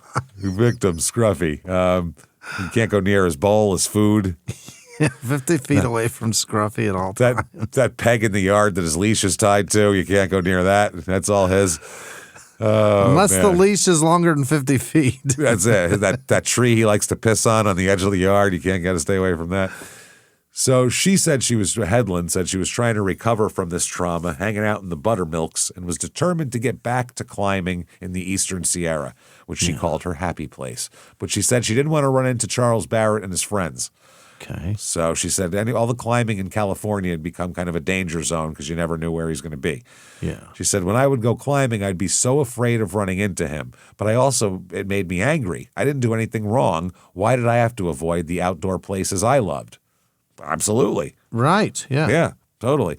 One day in November 2008, after Barrett had been charged with the violence, but before he was sent to jail, Bonnie Headland decided to follow the advice of a court-appointed victims advocate and her friends, which was to walk up to Barrett at the buttermilks and tell him that he needed to leave, that he's violating the protective order. That's what they all said to do that. She said, he just looked at me and he laughed, and his friends just stood there. That's when I realized they all believed the lies about me that Charlie had told them. It was devastating. Yeah. Yeah, he's like the cool guy, so they all just believe him. I guess her friend Jake Daly said that she suffered 2 traumas during that period, the assault by Barrett and the alienation from the climbing community. She said that close friends stuck by her, like Jake Daly, but many others distanced themselves, and Barrett told everybody that he was the victim. Oh. Daly said she was stunned and accused of blowing things out of proportion. There were people who idolized Charlie, and he was their connection to greatness. Being around him made them feel cool, and they didn't want to lose that. Yeah, this is the same way why people didn't report. All these powerful people are do this shit because they like being in their orbit. Right. To protect herself and minimize near debilitating trauma symptoms, Bonnie stopped climbing. She also got shitloads of locks and fucking alarms and everything else for her house. This ruined her life. Ruined her. She kept mace in her home, in her car. She slept with a baseball bat under her bed and checked behind the shower curtain. She said, I would be awake all night sitting on my counter and shaking, waiting for something to happen. Well, something's going to happen here. February 2014, Charles is arrested in Mono County for public intoxication. Okay. Yeah, right. That's not a big He's deal. not supposed to be drinking. Not supposed to be drinking, though. That's right. I guess Bonnie said that in the weeks before and after the arrest, he called her home phone in the middle of the night, breathing heavily. Oh. Just having a period of being a little fucked up here. She could tell it was him because his number appeared on her caller ID. He didn't even hide it. That'll do it. Yeah, that's how you could tell. How do you know it was him? giveaway, man. Well, it says Charles Barrett on this right here. The drinking and phone calls were both probation violations, according to the plea deal, and that's 2 years in jail. She said this was the second time he had violated his probation before. In July 2010, court records show that he failed a urine test for alcohol, which means you had to have drank it within like 12 hours, basically, for that to be in your system. If you drank it a day and a half ago, you wouldn't be in there. Boy. He had to show up drunk for it, basically. That's crazy. So he was ordered by the Inyo County officials to attend a 12-week substance abuse program, but wasn't given additional jail time. Okay. According to the probation officer's report, the program provider called Barrett a mid-stage alcoholic who had a history of alcohol abuse with sporadic binge episodes. And the provider's recommendation for Barrett was don't drink no matter what. Yeah, right. Alcohol, especially if you're bipolar, do not add chemicals to that are and not prescribed to you. Mid-stage alcoholic, so he's close to a problem. Yeah, he's a fucking mess. So after the 2014 violations, Bonnie Headland wrote to the Mono County District Attorney's Office and asked that the penalties for the probation violations be enforced, actually. Yeah. But a Mono County DA named David Anderson informed Bonnie that the county would not be taking steps to jail Barrett, even though they could. Yeah. He also pointed out that Barrett's probation could not be extended either. So we're not going to do anything, basically. Okay. They said he was just a few weeks away from completing the maximum 5-year probation period and was not legally eligible for additional time.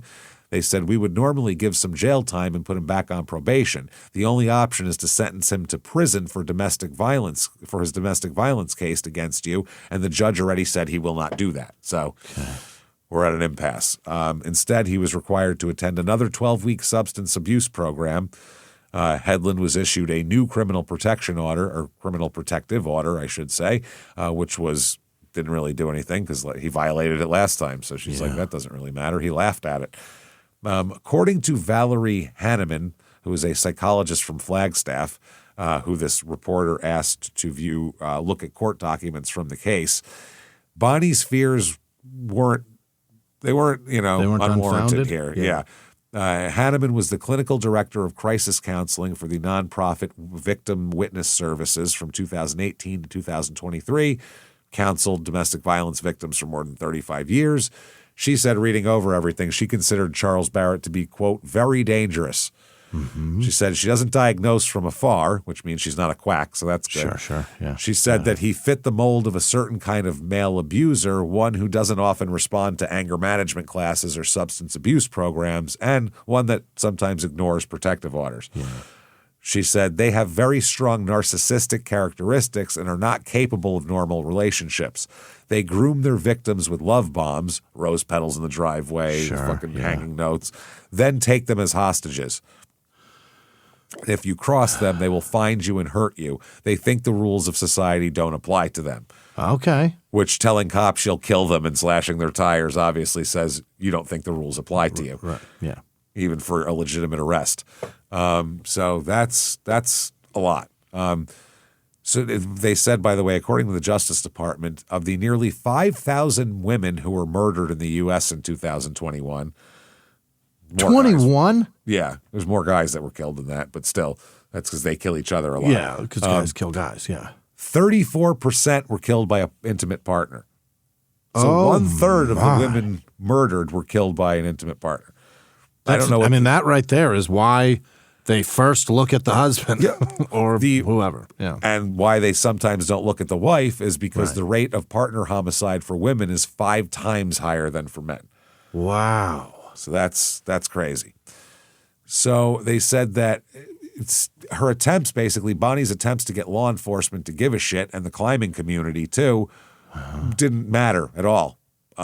Here is a climber named Kevin Jorgensen on Facebook in October 2014 and said, I'm excited to see my friend Charlie Barrett is close to releasing a new guidebook for Tuolumne. Check it out and pre-order your copy. So people are plugging him and all that. Interesting. Wow. Then, in the years after his 2009 release, Bonnie said that Barrett continued to harass her. We know about the phone calls. This reporter said that this reporter, by the way, for climbing.com went in fucking. I mean, this. She should work for, I don't know, somebody else because this. She's wonderful. She really investigates. And this is awesome. I mean, this is like the lady that wrote the Epstein book, the reporter in Miami there that wrote the Epstein book. Perversion of Justice, maybe? I read it. I can't fucking remember. That's a hell of a title. It's perfect. Wow. Because they're talking about how they let him go in 2019 because he was friends with everybody powerful. That was the point. And he's a pervert. It works perfect. Oh, my God, it's beautiful. It's the greatest book title of all time. So anyway, they continue to harass and all this type of shit. And this lady did a great job of, this reporter did a great job of figuring this all out. So she says, as I discovered over the course of a year spent researching his background and court records, just to give you an idea of how much work this person did, he was accused of sexually assaulting 4 other female climbers. Oh, Barrett. Between 2010 and 2017. Wow. Think about that. That's a lot. Federal investigators told this reporter that there could be many more victims who stayed silent. Yeah, if there's 4 that reported it, there's 20 that didn't, period. Oh, boy. Yeah. Especially if they were other climbers. They were probably like, he's real popular. No one's going to believe me.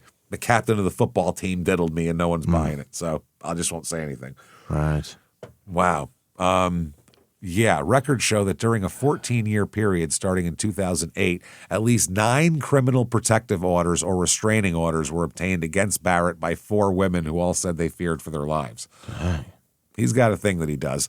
Yeah. During this time, he was still praised by everybody in the climbing community about his guidebooks and all that. Alex Honnold said in a 2019 article in Tahoe Quarterly, Charlie is a very strong, naturally talented climber, a friend of Honnold's and a strong climber in his own right, the piece said. Barrett is primarily known for pioneering some of the hardest bouldering routes in California. And Barrett was the subject of a glowing profile in the July 2016 issue of Climbing. Climbing.com. Just Climbing. All That's right. the magazine. Online, it's climbing.com. So the 2016 Climbing article, James Lucas was a friend of Barrett's who says he didn't know the real story of the assault on Bonnie. In an interview, he told this reporter that wrote all about Barrett that he'd heard Barrett was attacked by her dog and was protecting himself. Right. So he gave that shit story to everybody, and they all Told bought everybody it. that. Wow. In 2016, Climbing magazine published a profile of Barrett that Lucas reported and wrote. The story was removed by Climbing's website in 2018 after the magazine's editor became aware of Barrett's history of assaults and alleged harassment. So Lucas made passing mention of Barrett's legal troubles and detailed his claim that he suffered debilitating panic attacks. These attacks, Lucas concluded, were the source of his problems. He said, quote, Charlie did not want me to put anything about his arrests in his story. My goal was just to focus on his character as a climber. Looking back, that wasn't such a good idea. No? Is that right? No. Yeah, weird. But my thinking then was that he was my friend and I wanted to believe he was a good person. All right. Now, around this time, where glowing profiles of him are coming out, Barrett meets a young woman who court documents identify as KG.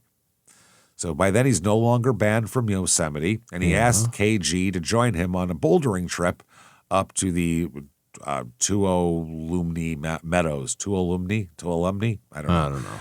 In mid-August of 2016. On the first night, he suggested they take a walk from the busy campground where they were staying to a dark, secluded meadow to watch a meteor shower.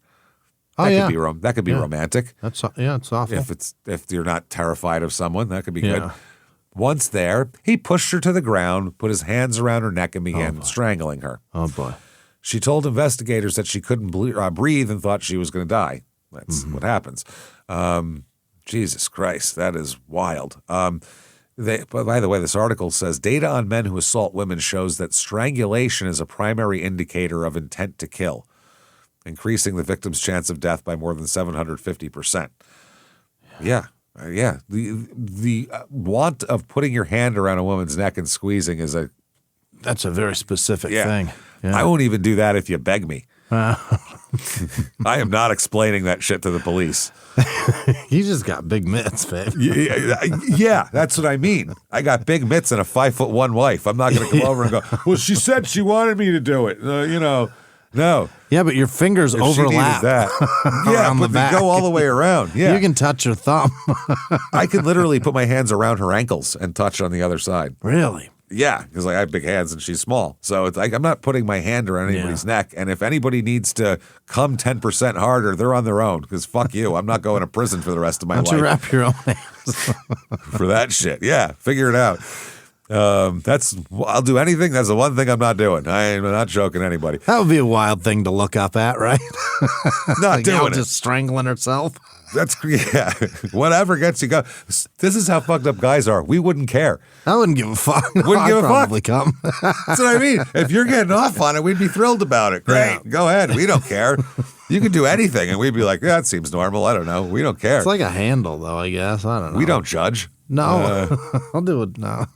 Yeah. So according to a March 2023 motion from the prosecution, Jesus Christ, Barrett then pulled KG's pants down. I just keep thinking it's Kevin Garnett, and it's the sight of it is making me. Kevin Garnett's Or he'd be like, "What you doing, motherfucker?" And he'd punch him. pants, KG. KG's like mad hood too. Like to hear him saying that shit, he'd be like, "Yo, motherfucker, I'm gonna fuck you up," and he'd be like Fuck's wrong with wailing on this guy. You're gonna wish you were on a rock, motherfucker, when I'm done with you. So, okay, that's the last of the comedy for this, for this particular story, because this sucks. So from then, he pulled KG's pants down and violently raped her. Oh, my God.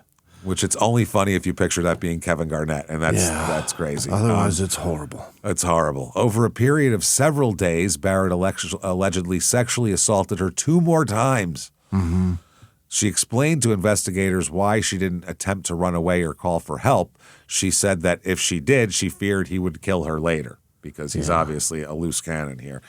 She didn't report the assault to federal authorities until April 2020. She responded to a text from Barrett after the trip and said that she no longer wanted to see him. She said, quote, "I don't hang out with guys who rape me." Yeah. Great answer. Yeah. That's the perfect answer. Yeah. And now it's on there, too. And so, fucking wow. That angered him, of course, because, how dare you not like me raping you?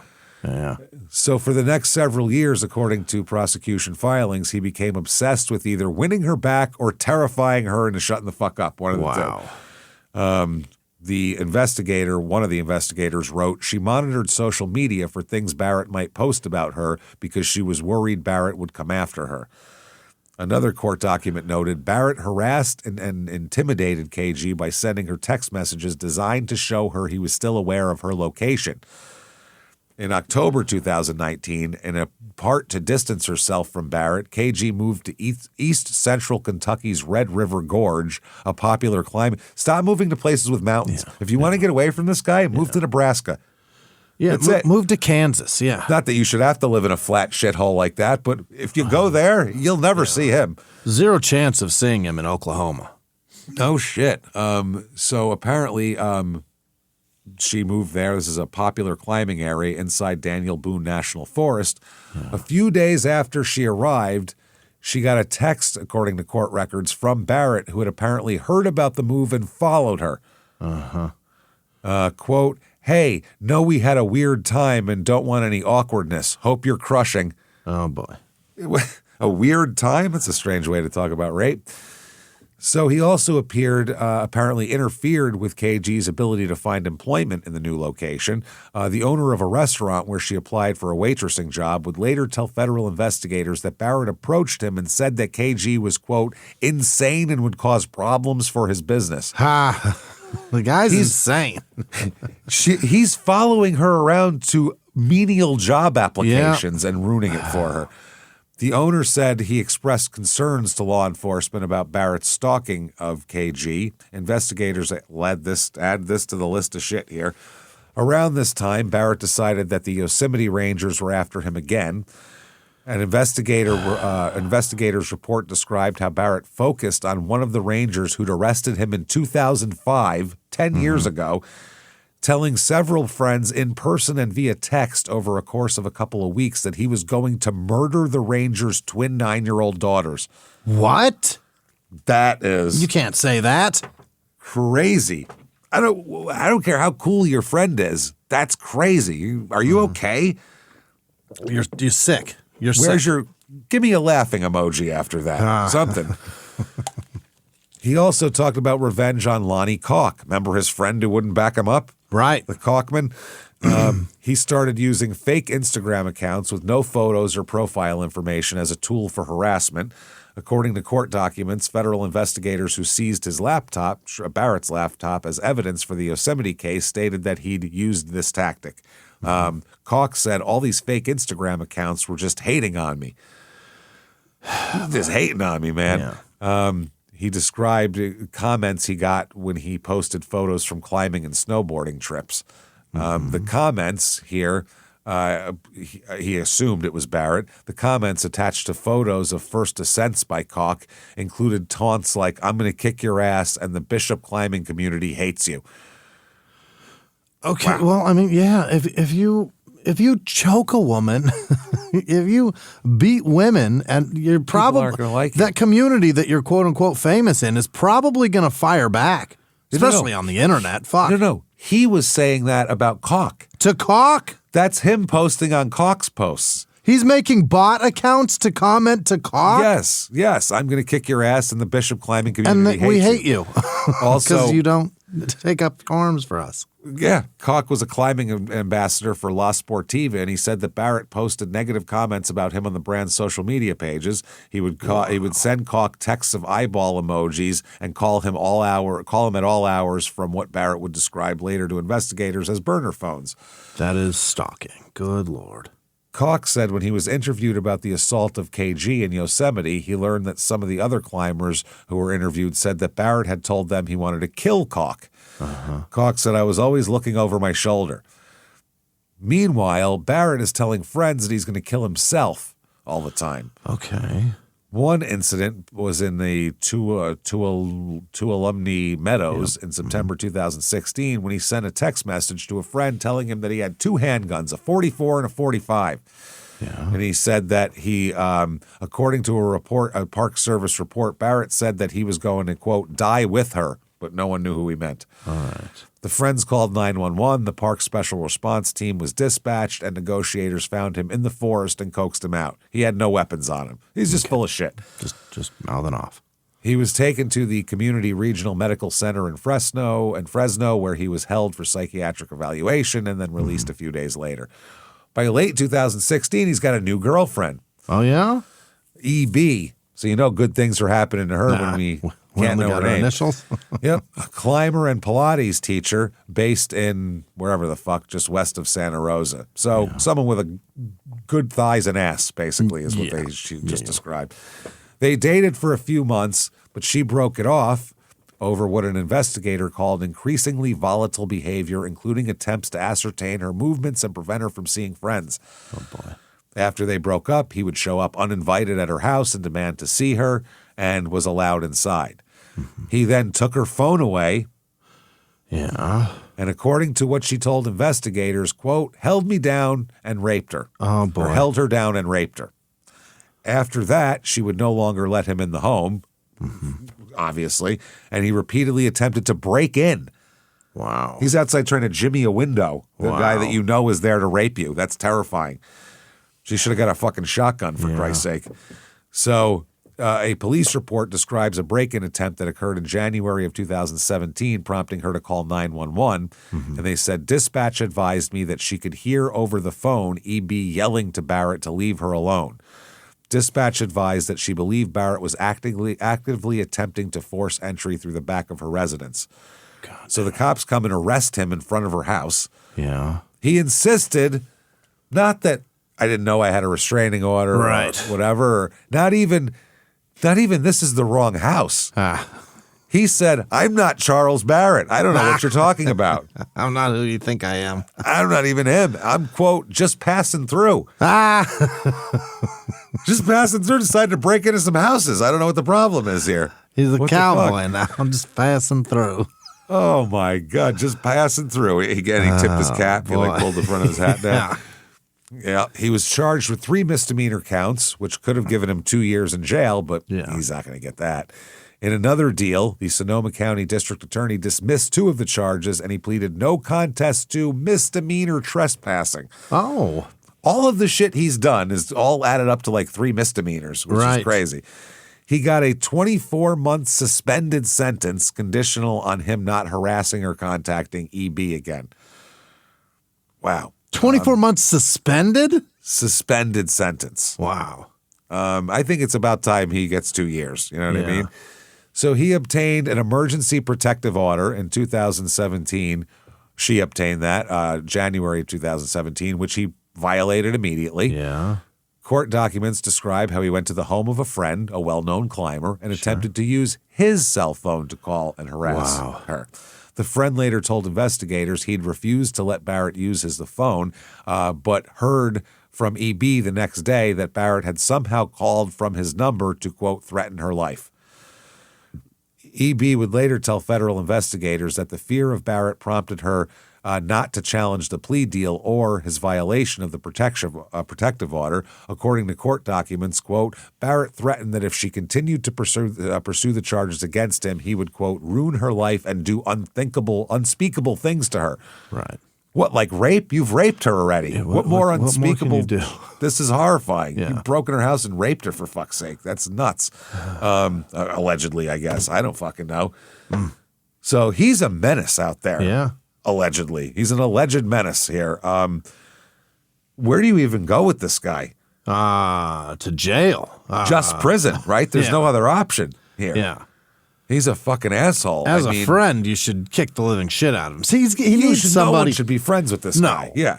He needs somebody in his life to tell him that he's a mess and that He he's does. got to fix it. Yeah. He really does. He's got to fix it. Yeah, this guy, you know what he needs to do? He needs to be brought back in time and like placed in like the Bronx Tale neighborhood for a day. I think those guys would be like, what are you fucking doing right now? Yeah. The fuck's She wrong don't with want to fucking see you. Yeah. What's wrong with you right now? I mean everybody you got kids needs with that her? friend. No. You know what I mean? Yeah. What's Everybody wrong needs with a you, friend to tell him you're fucking dumb. Hey, fucking dummy, friend. Yeah. Exactly. So, I mean, he's a menace. Nobody knows where he is at any point, this Charles Barrett. All we know is at one point he smelled something delicious and he went into a shop and he ran into the shawarma man, everybody. Right.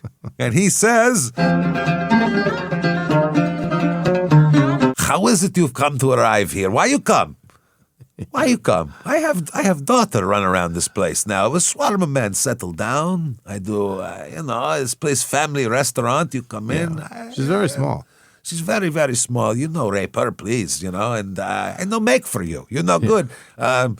By the way, maybe you have little something else in your pocket, shawarma man. You know how you have a little problem back. No. You know what? No, I don't even want you. We Doesn't know it party. sound like he does coke? We know party. You're not even fun, man. You're not even fun. You just drink, you rape, and I don't know good for you. I don't make it. You Bad go. guy. Sign say closed. You go. And then poof, in a cloud of tzatziki and pita, he's gone. Tomatoes. And he's very confused, our man here. Charles Barrett has no idea what happened. But know who does have an idea? A friend of his named Mike Wickwire. Yeah. Wickwire. He's a climber who grew up in Davis and was a longtime acquaintance of Barrett's and was in the process of purchasing a home in Las Vegas when he heard from Barrett in mid-2017. Mm-hmm. Charles said, I'm moving to Vegas. I need a place to live. Yeah. He said, I got a girlfriend out there who's a nurse, and I want to hang out with her, and I want to spend the winter climbing in the Nevada desert. Think you could help me? Now, Wickwire said he knew that Barrett had some fuck-ups in his past, but he agreed that summer to rent him a room. He said, I just decided I was going to trust him. Yeah. So he let him move in after closing on the house in October. He said, Charlie seemed like a really nice guy at first. He is really good at fooling people. He fooled me. Oh. Yeah. So he said that Wickwire told this reporter that he'd heard about the 2008 assault on Bonnie Headland from other climbers who said, he said, quote, the story was told to me that one day in the Buttermilks, Charlie and his girlfriend got in a fight. She spit in his face and he backhanded her. That's why he did 6 months jail time. People were saying they both had blame. Mm-hmm. Yeah. So one day in November 2017, not long after Barrett gets to Vegas, Stephanie Forte, remember her? She said she's shocked to see him climbing at her gym and later to discover that he was living in her hometown. And later to discover he did not escape from prison and he's out here on the land. Yeah, exactly. He should be fucking looking over his shoulder, like firing a revolver over his shoulder. He's allowed to do this legally. That's crazy. According to her account in a police report, she didn't want Barrett invading her safe space and posing a risk to other women. Yeah. She talked to gym management about Barrett's criminal history and after repeated requests succeeded in getting him banned from the facility that month. All right. Yeah, he's a rapist. He's going to be raping everybody. Around this time, the nurse Barrett was seeing broke up with him. Yeah. According to a report filed 4 years later by a federal investigator working on the Yosemite case who'd collected information on other victims, quote, she said she broke up with him because of abuse directed at her, combined with the way he described past incidents of physical and sexual abuse involving other women. She described the relationship as going from extremes where Barrett was loving and caring, and then him immediately changing and becoming physically aggressive and verbally berating her. Yeah, fucking psychopath. Yeah. Wickwire, by the way, gets harassed too. On Facebook, Barrett repeatedly posted that he was going to commit suicide, causing distant friends to call 911. And this Wickwire's like, the cops are coming to my house all the time. They'd show up at my house to do a welfare check, he was saying, and Barrett would jump the back fence to get away. So Wickwire said he started locking his bedroom door at night because Barrett would sneak into his room to use his phone for harassment calls. Yeah. He also says he trashed my house. He was probably drinking 30 beers a day. He wasn't violent. He was just drunk 24/7. Good Lord. Holy fuck. That's more than one an hour. That's a lot. Wickwire and Barrett agreed that Barrett would move out on December 1st, which he did, with the understanding he would stay away from the place going forward. But in response to being banned from the house, he just started making physical threats. One text message, according to Wickwire, said things like, quote, "You're not going to walk for a while, stupid fuck. Ever taste pavement? I have people who have your address." Oh, boy. Barrett also threatened the house. According to a federal investigator's report, he gained admission to the hospital ER, or the nurse, not the house, the nurse he was going out with. He gained admission to the hospital ER where she worked, saying that he was suicidal. Oh. Then he got out of bed to follow her around. He was just doing that to get near her, causing staff to worry about her safety. The investigator also described Barrett phoning the nurse and impersonating a police officer to make her believe he had actually killed himself. Holy. God. The report says she would come home and find Barrett sitting in her backyard. She feared to leave her home because he parked in front of her house or down the street, and he would follow her if she left. The nurse obtained a restraining order in June 2018, saying that she was terrified Barrett was going to kill her. In this instance, the police apparently couldn't locate Barrett, and the order was never served. I think this is a lot. Yeah, what? Why can you? So most of Barrett's anger was aimed at Forte, though, that woman. He took being banned from the climbing gym as fuck, that's his ultimate. You really fucked him now. And he basically had a 5-year campaign of retaliation that this reporter said would turn her life upside down. In December 2017, she was visiting family in New Jersey for the holidays. She got a disturbing text message from Bill Ramsey, her friend and next-door neighbor in Vegas. Ramsey's also a longtime climber in the area. Ramsey had received a series of text messages from Barrett warning he was going to take care of Forte and then kill himself. Uh-oh. According to the police report, Ramsey had initially tried to support Barrett when he moved to town, but now he was worried about Forte's safety. Barrett knew that Ramsey was her neighbor and continued to send cryptic, ominous text messages to Ramsey that would later on be in police reports. He wrote December 19th, 2017, "Tell Stephanie she won. I have friends that are going to her house." That doesn't sound like a winner. No. According to records, Ramsey sought to distance himself from Barrett, who was living out of his truck and traveling between climbing areas in 2018. But the texts kept coming, even though Ramsey rarely responded to them. He threatened Forte with violence as well as a defamation suit. Ramsey shared the messages with Forte, who had blocked Barrett on her phone and social media. Once on March 25th, 2018, Charles wrote, "Tell Stephanie she is warned. I am going to court." Okay. April 5th, he said, "You there? I'm killing myself tonight. Thanks for the good times. Yeah, tell Steph she won." Oh, boy. August 10th, "Dude, Stephanie is about to get worked. You can text me if you want. She's done, though." Get worked? That's what you say about a dude. Like, yeah, you're going to punch about to go work a woman? That's fucked up, She's about man. to get worked. Did you ever taste pavement, Stephanie? Oh, hey, yeah, Stephanie, you ever taste pavement? Like, well, that's the craziest thing ever. Stephanie is like the craziest name to threaten that violence to. Federal investigators would later learn that in 2018, Barrett told a friend, a professional climber, that he planned to kill Forte. Yeah. The friend said he didn't take it seriously and wrongly assumed it had something to do with Barrett having a crush on her from a long time ago. Just blew it off. Yeah. He repeatedly posted on social media that Forte was determined to ruin his life. In September 2018, he removed his Facebook profile photo and replaced it with a picture of Forte climbing. He found other photos of her online and posted them as well. One showed Forte smiling and sitting at the base of a climb. Barrett's caption read, I don't always ruin people's lives, but when I do, I smile." I'm an interesting guy. Yeah, well, it's her, though. Like, look at her. Yeah. Barrett named a new climbing route at Tuolumne Meadows, quote, "Fuck you, Steph Forte, fuck you," since he found that he got to name it. He promoted the route to his approximately 5,000 Instagram followers in October 2019, and it was posted on the Best of 8A Instagram account. You know, the 8A.nu, most popular site in the world. The Tahoe Quarterly piece came out around that time, and ESPN.com profiled Alex Hanold in September, describing Barrett as Hanold's friend and climbing partner. Yeah.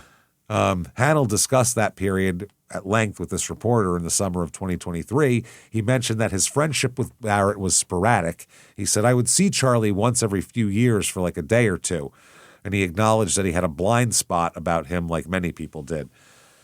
He said that his knowledge of violent behavior of Charles came primarily from rumors he heard around the campfire, and he said the rumors were often dismissed. He said people cut him more slack because he's incredibly talented, and he wrote those guidebooks and established really hard climbs. He said he'd heard stories about a few professional climbers that he knew who'd been in relationships with Barrett who got punched in the face. Yeah. He said, I thought, that's crazy. But then I immediately thought maybe he was really drunk and they were fighting, and that's how he ended up punching her in the face. And she's a very strong person who holds her own and, you know, dismissing punching women in the face. He said, I just try to see the best in people. Oh, that's nice. Is that right? Wow, you need to get him on a jury if you're ever in trouble, because he's just trying to see the best in people. Evidently, there was a bunch of those people on the OJ trial, too. I was going to say, I just want to see the best in him. That's exactly what it is. Wow. The violence was a step beyond what I could imagine, he said, which I guess is why I had a blind spot around it. And the depressed alcoholic thing is an easy way to mask some of the actual violence. Oh, my God. So when Barrett was climbing in Kentucky in 2019 and 20, where KG had moved, tires on his truck were slashed. He said on Instagram that Forte, who was living in Vegas, might have done it. Mm-hmm. Yeah, she went to Kentucky to slash his tires. Right. Later, when two different girlfriends broke up with him, he blamed that on Forte. Interesting. He said, he posted on Instagram in 2021, harsh reality to wake up to. Steph 2, Charlie 0. She is stalking the shit out of him and just destroying his life. It's now everything that bad that happens to him is her doing in her. All her. He would occasionally succeed in sending Forte messages by using his fake Instagram accounts. Mm-hmm. Those all became materials retrieved from his phone and laptop that prosecutors sought as evidence of how he tried to intimidate people. In May of 2020, using an account called Sean_5540, he said of Forte, "You are an absolute piece of shit human, but I'm sure you know that." Wow. And then from another different account in September, he said, "You're going down." Yeah. Barrett told friends he was trying to get his life back and was working on filing a defamation suit against Forte. He said women were conspiring against him to capitalize on Me Too. What? There were so many assholes during that period that had a lot of very legitimate charges against them. Oh, Were boy. like, I'm just getting Me Too'd. It's like, yeah, stupid, because you did a bunch of shit. You did a bunch of shit, not one thing, a bunch of shit. Yeah, it's just, I don't know, people are just being vocal about their experiences with you. They're just mentioning it That's the now. problem. That's all. Yeah. Oh, Christ. He often closed his online complaints about Forte and others with the hashtag #MenToo. Oh, don't do that. You jackass. That means you got diddled also. Yeah. Men also get diddled, I believe, is what that means. Like, you got Terry Crews or whatever. Yeah. I mean, that's what it is, yeah. Yeah, I think. So anyway, and by late 2021, he knew he might be going back to prison soon. Federal authorities had opened an investigation into the 2016 assault of KG in Yosemite. Mm-hmm. Christy McGee, a lead detective, had worked more than 100 sexual assault cases for National Park Service's Investigative Services branch and had formally interviewed Barrett in July of that year.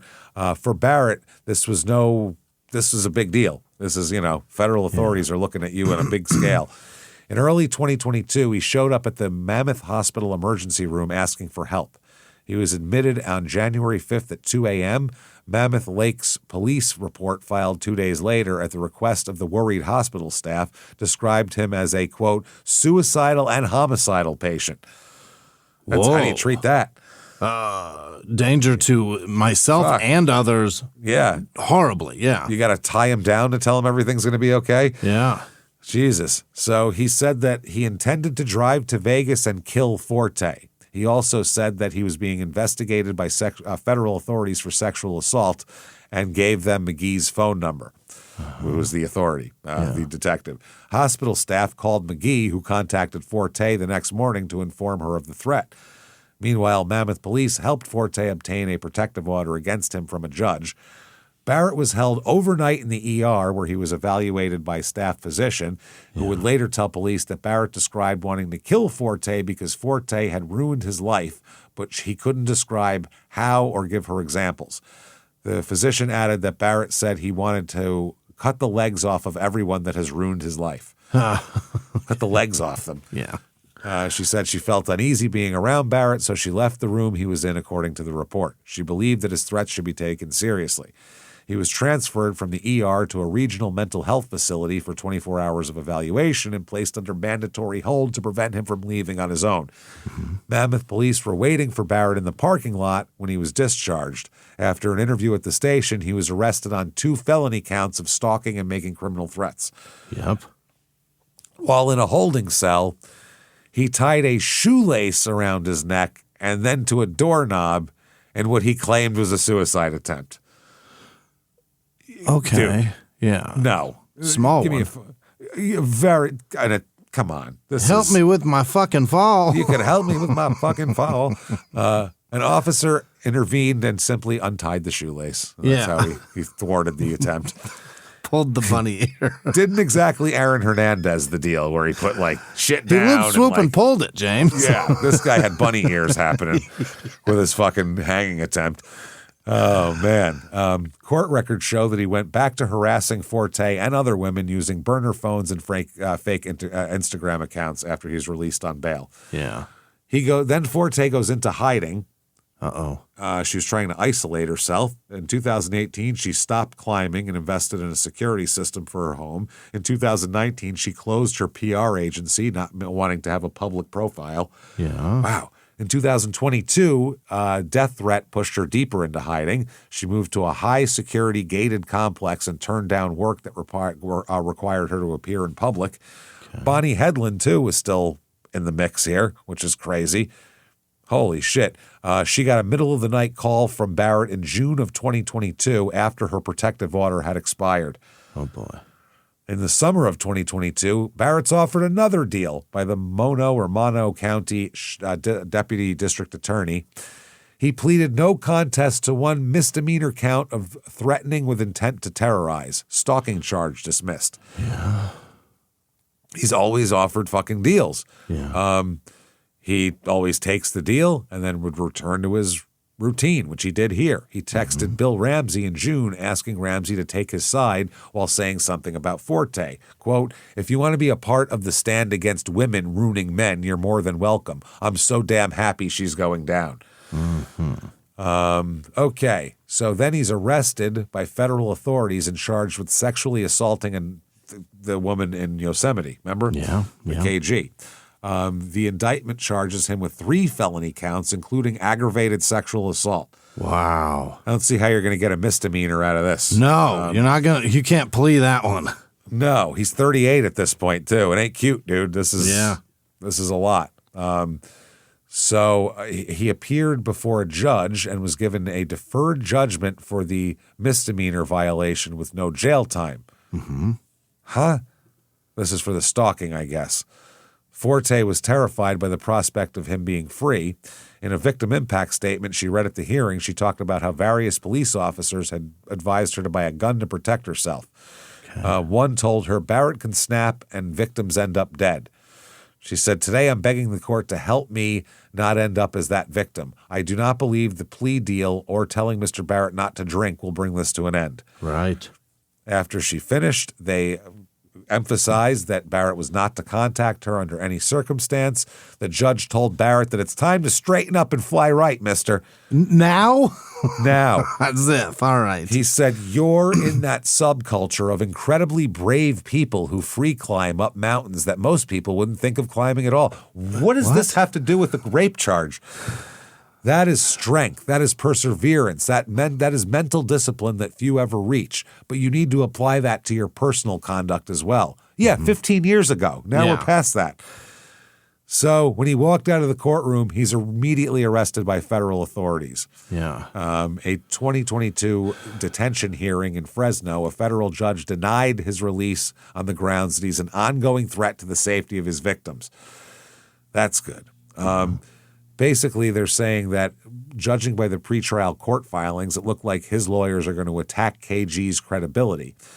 Court documents say that, quote, she takes medication to treat a bipolar diagnosis, and at the time of the incident, she maintained a personal website dedicated to amateur erotic photos. So the fuck what? Yeah. Is the website's name ratemeinaafield.com? Because if not, then I don't know what the fuck they're talking about or If what it's difference just called that makes. OnlyFans, that's about 30% of women, I believe. You're right. Jesus. When she and Barrett met in August 2016, the defense says she used her phone to show Barrett photos in which she was posing bound and topless. Oh, boy. In a responding motion, the prosecution pointed out that there's no logical connection between seeing erotic photos and consent. None. That's different. No. I've seen a lot of porn, James. I get to fuck all those women? Yeah. If I run into them, I get to fuck all of them? When someone hits post, that means if you see them, open season on them, apparently. Well, these gals better watch out. That's his legal filing. They'll see if it works in court first before you start making plans. That's a great point. Let's see how this plays out. So the judge grants a motion from the defense to question KG about the photographs during trial, which is stupid. Noting a ruling from last November, defendant argues that seeing the photographs gave him a reasonable impression that KG expected to engage in rough sex with him. Wow. Or she wanted you to go, I like your color correction you do on your photographs. Like, thank you is what you're supposed to say. Wow. Yeah. Those are amazing. Cool. Also, they granted a request for the defense to obtain records from KG's mental health providers. Okay. Wow. Motions for prosecution indicate that its case will focus not only on the sexual assault charges, but a pattern of predatory behavior revealed in his long shit here. Okay. Now, threads on mountainproject.com and Instagram wrestled with what to make of the news. Some wondered if it could be true. Charlie seemed like such a nice guy. Why'd the victim wait so long? You know, things like that. Yeah. That month, author and climber John Krakauer weighed in. That's the guy from last week. Hey. That's weird. Different guy, though. Yeah. Posting on his Instagram page. And his about name Barrett's evidently arrest. is Cracker, James. Cracker. And you know what? That's what I thought. That's Who knows crazy. in Australia? In the rest of the world, it's not Cracker, but in Australia, that's a cracker, eh? That's what they don't know what the hell they're talking about. Barrett's arrest. Let's see. Oh, yeah, on his Instagram page about Barrett's arrest and urging other victims to contact police. So now a lot of people are saying, a lot of his friends, though, Barrett's friends are saying that this guy writing articles is hurting Barrett's chances of getting a fair trial. Okay. One person said, best to leave the police work to the police. And please bear in mind, he might actually be innocent. If Barrett, so Cracker responded, if Barrett had been arrested for a different crime, I doubt you'd be posting this. Sexual assault is probably the only crime in which the victim is assumed to be lying. You should be much more concerned about the victim getting a fair trial, not Barrett. Rapists almost always escape accountability. Well, yeah, because 90% of it isn't even fucking reported. So that's true, actually. Wow. So this is all going on here. They said that another friend said his behavior toward women got more aggressive over the years. It's a hard subject to talk about because many climbers feel complicit in what happened. If someone is misbehaving in our community, what is our responsibility to intervene? Okay. Yeah, I guess. Mike Wickwire put it a little more concise here. He said, this man has been a parasite in our community for decades, and we, myself included, have enabled him. Charlie's a talented climber and extremely gregarious. Plus, his history of mental health issues made it easy for all of us to make excuses for him. We as a community failed. We failed as victims and allowed him to continue victimizing. I hope he's held accountable and that the women violated find some closure. Let's do better. So, he said that he recalls instances where other climbers lied about their ascents and were banished. No one would climb them or believe what they said. He's like, just from someone who lied about going up a mountain one time. Yeah. This is a lot. So, and also being a woman climber is dangerous. You're in the middle of your goddamn mountain. Yeah. Somebody could pop out of nowhere. Who the hell knows? So that's a big deal.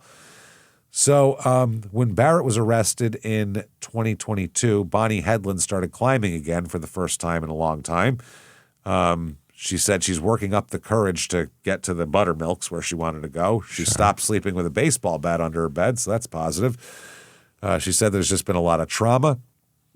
She said what worries her most is Barrett's younger, more recent victims, especially if there's some who are reluctant for whatever reason to talk about what happened. So, yeah. So if he's convicted, he faces a maximum penalty of life in this case. So this reporter says, after I started reporting, I quickly learned that Barrett had a way of scaring people. As I gathered from a variety of sources, federal court documents, city and county police reports, social media, climbing websites, and interviews with his friends, acquaintances, and former girlfriends, Barrett had been accused of tactics that included death threats, physical and online stalking, threats of lawsuits, breaking into residences, anonymous phone calls from burner phones, trolling on Instagram, spreading lies to get people fired from their jobs, and impersonating a police officer. My attempts to reach Lord. It's a lot. It's a lot of accusations. My attempts to reach Barrett for an interview were unsuccessful, and the lawyers currently representing him didn't respond to interview requests. So even after Barrett was jailed and denied bail, some of his alleged victims and other acquaintances were reluctant to talk. Mm-hmm. One woman said, "What if he gets out? I know I'm on his hit list." Wow. Great point. A June 2023 motion from prosecutors in the Yosemite case contains a description of what a call Barrett made to a friend on October 17th, 2022. Quote, they discussed what action Barrett should take against the alleged victims because they reported him. He said, something will happen, that's for sure, in the courts or not. This is from a recorded call transcript. If I don't get out of here, I got people that I made contact with because they fucking put me in here with murderers. Yeah. So the court records also show how Barrett's ability to intimidate people made the Yosemite case hard to follow up on. One that Christy McGee, the investigator, said, I've talked to dozens of witnesses who've expressed fear regarding what Barrett might do to them or have otherwise confirmed that he is an unstable and often dangerous person. She said this was the most difficult case in her 20-year career, and it's a lot. There's a segment of the community who wouldn't talk to investigators or to this reporter for different reasons, an apparent desire to close ranks among one of their own. A Park Service law enforcement officer assigned to the Yosemite case described this group as the old guy climbers. Men in their 50s and 60s who are invested in minimizing sexual assaults and harassment while elevating climbing accomplishments. Let's not talk about the bad stuff. That's called covering up, you guys. Well, yeah. Holy shit. So there's a group called Safe Outside, a collaboration among data scientist Charlie Liu from the University of Colorado, Denver, criminology researcher Callie Renison, and former alpinist editor Katie Ives.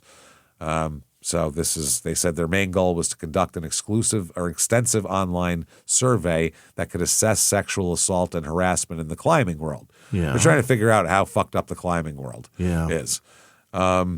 So while Barrett's buddies managed to gloss over his threatening behavior, the Safe Outside survey made that more difficult. A court document describes how a data analyst for the project who sifted through thousands of responses from climbers around the world noted similarities in various descriptions of incidents said to have occurred in Northern California. It appeared the analyst said that a serial assaulter might be on the loose. Safe Outside facilitated connections among the victims who confirmed that it was Barrett who had assaulted all of them. Right. So it's just as a huge, this is just a bad guy. Topic. Yeah, your root goes deep in your tooth. This goes all the way to the bottom, to the jaw here. So when the Justice Department announced his arrest in 2022, Safe Outside posted a notice on its Facebook page about that.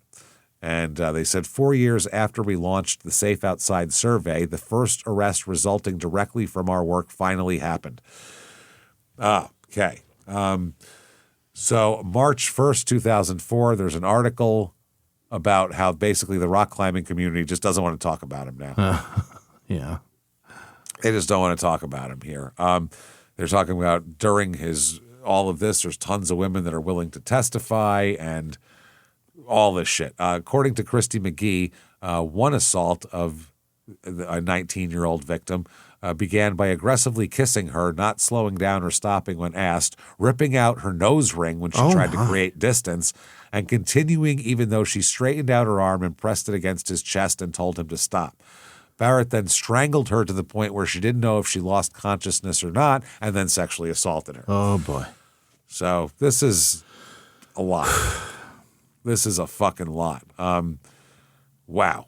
So, yeah, people were describing him as he used to be this funny, charismatic, goofy guy. Mm-hmm. And, wow. One person said he is 100% responsible for his actions. He knew what he was doing, and he made those choices. He's a monster, unfortunately. Yes. So they said that one guy said, I didn't think the bad stuff was there back when we used to hang out with him. That's Summit from the beginning. Right. Remember him? Yeah. He said something changed and he got really dark. He said that once he discovered the extent of all this, Summit regretted ever giving him the benefit of the doubt. So I don't know what I was thinking there. This guy's a fucking jackass. So one guy here said, it's unbelievably shocking to see the pattern of behavior had gone on for so long with someone you thought you knew. Right. Someone you thought you knew. Speaking of people who you think you knew. Uh-huh. I might feel sorry for a lot of people in this story, but not nearly as sorry as I feel for Charles Barrett. Oh, boy. PhD, NCSP, whatever the fuck that is. Coordinator of Psychological Services at Loudoun County Public Schools in Ashburn, Virginia. We also have Charles Barrett, communication strategist, public relations expert. Please don't think I'm that guy, is what he says. I hate mountain climbing. Hate it. And Charlie Barrett, catering and event sales, and also author of the book Playing to Win or Afraid to Lose. Says he works at the New York Marriott Marquis Hotel. So that's what he's doing there, Charles. Now, so this investigation's a huge spider web of shit, obviously. This goes everywhere. He's saying that, I'm telling people I can get you because now I'm in here with murderers. His strategy apparently is that these women are unstable and all fucked up. Yeah, and they're so unstable he can threaten them with his cellmates and they will clam up and not testify. That's what he's trying to get to. That's what he's banking on. That's what he's banking on. So he at one point here, they talk about how this 2017, that one where he showed up and refused to leave and they responded and they said at least 2 additional times for similar conduct. He'd been reported for that, for physically attempting to break into that one woman's house. Holy shit. It's a shitload here. June 4th, 2024. He is found guilty of 2 counts of aggravated sexual abuse and 1 count of abusive sexual contact for the weekend in Yosemite with KG. The U.S. attorney said Barrett's long history of sexual violence supports, he wants a life sentence. He said that supports a life sentence. He used his status as a prominent climber to assault women in the rock climbing community. And when his victims began to tell, Barrett responded by lashing out publicly with threats and intimidation. So there's something there. The judge says, I got something to say to you, young man. Doesn't say how wonderful he is about climbing. He says, you, sir, may fuck off. Life in prison. Holy. Got dicks for you. And the buffet line starts that way. That's all. Eat those dicks. So life in prison. Wow. So they said it's just and a lot of this was because he continued while in prison to threaten and harass people. So like there is no stopping this guy. No. He's going to be a menace forever. And December 9th, 2025, just recently, he loses his court appeal. Oh, that's the terrific. United States Ninth Circuit Court of Appeals upheld a lower court's conviction of a life sentence and told him to keep on keeping on and fuck off. You're a terrible rapist. They said he has a pattern of terrorizing victims and a clear lack of remorse. And so he's What there. happened to this guy? That's what I mean. What the fuck is going on? He seemed like just a regular kind of slacker scumbag. High school, I smoke weed and drink beer, and like my friends, except rock climbing. But he's way worse. But he's way worse because, we wouldn't have been cool with the rape. KG said, I was afraid for my safety in the panicked way I was before I was detained because the appeal process, she said, scared her. The idea that it could come undone after we, the other victims, the investigator, the prosecutors, the rest of the legal team, my family, my allies, myself, had done everything we could to pursue safety through the legal system was utterly terrifying. I started planning, considering where I could hide out and how I could leave the country to evade retaliation if the conviction was overturned. Wow. He's a fucking asshole, this guy. No shit. So, there was a bunch of appeals, and they all go down in flames at this point, unless the Supreme Court picks it up, which I don't know why the hell they're going to talk about this rapist, right? This isn't making any precedents or anything. This is just some scumbag rapist, and that's that. So he said, they said, I'm sure if there is ever true closure after trauma happens in your life, I'm not sure if there ever is. It's more like learning to carry an emotional backpack you never asked for, but over time you figure out how to walk with it. Today the backpack feels a lot lighter, like someone removed a few extra rocks. He's currently being held at the United States Penitentiary in Tucson. Hey, there you go. Can't get enough of this piece of shit? Well, his Bishop Bouldering 2 by Charlie Barrett climbing guide is $140 on eBay. What? $140. What the fuck is in there? A treasure map to somewhere in the mountains? He's just gold doubloons everywhere when you get this map. Is there a treasure map in the back to the Lost Dutchman mine? I think there might be. Holy shit. This is The Legend of Curly's Gold, I believe, is on the back of it. Follow the little... So, Mammoth Bouldering by Charlie Barrett, also $95.95. What is there a yearly pass to the National Forest in there? What's going on? I don't know what the fucking deal is, but there you go, everybody. Wow. That is Charles Barrett. A hell of a goddamn tale. A terrible guy. And it's nice that he's in jail. That's a nice bit of closure on him. Yeah. Fuck Not that even guy. a pair of Solomons for sale that he wore or something? Nothing. There's no I don't know, just his No books. carabiners he touched? Nothing. God, not a goddamn, not even like a rope that he that he tied a woman up with. You wouldn't want any ropes from this guy. So there you go, everybody. If you like that story, tell the world about it. Get on whatever app you're on. Give us 5 stars. That helps a lot. Also, head over to social media. Do that kind of thing. You can follow us there, at Crime and Sports, hanging out there. Go to shutupandgivememurder.com. Get your tickets for live shows, everybody.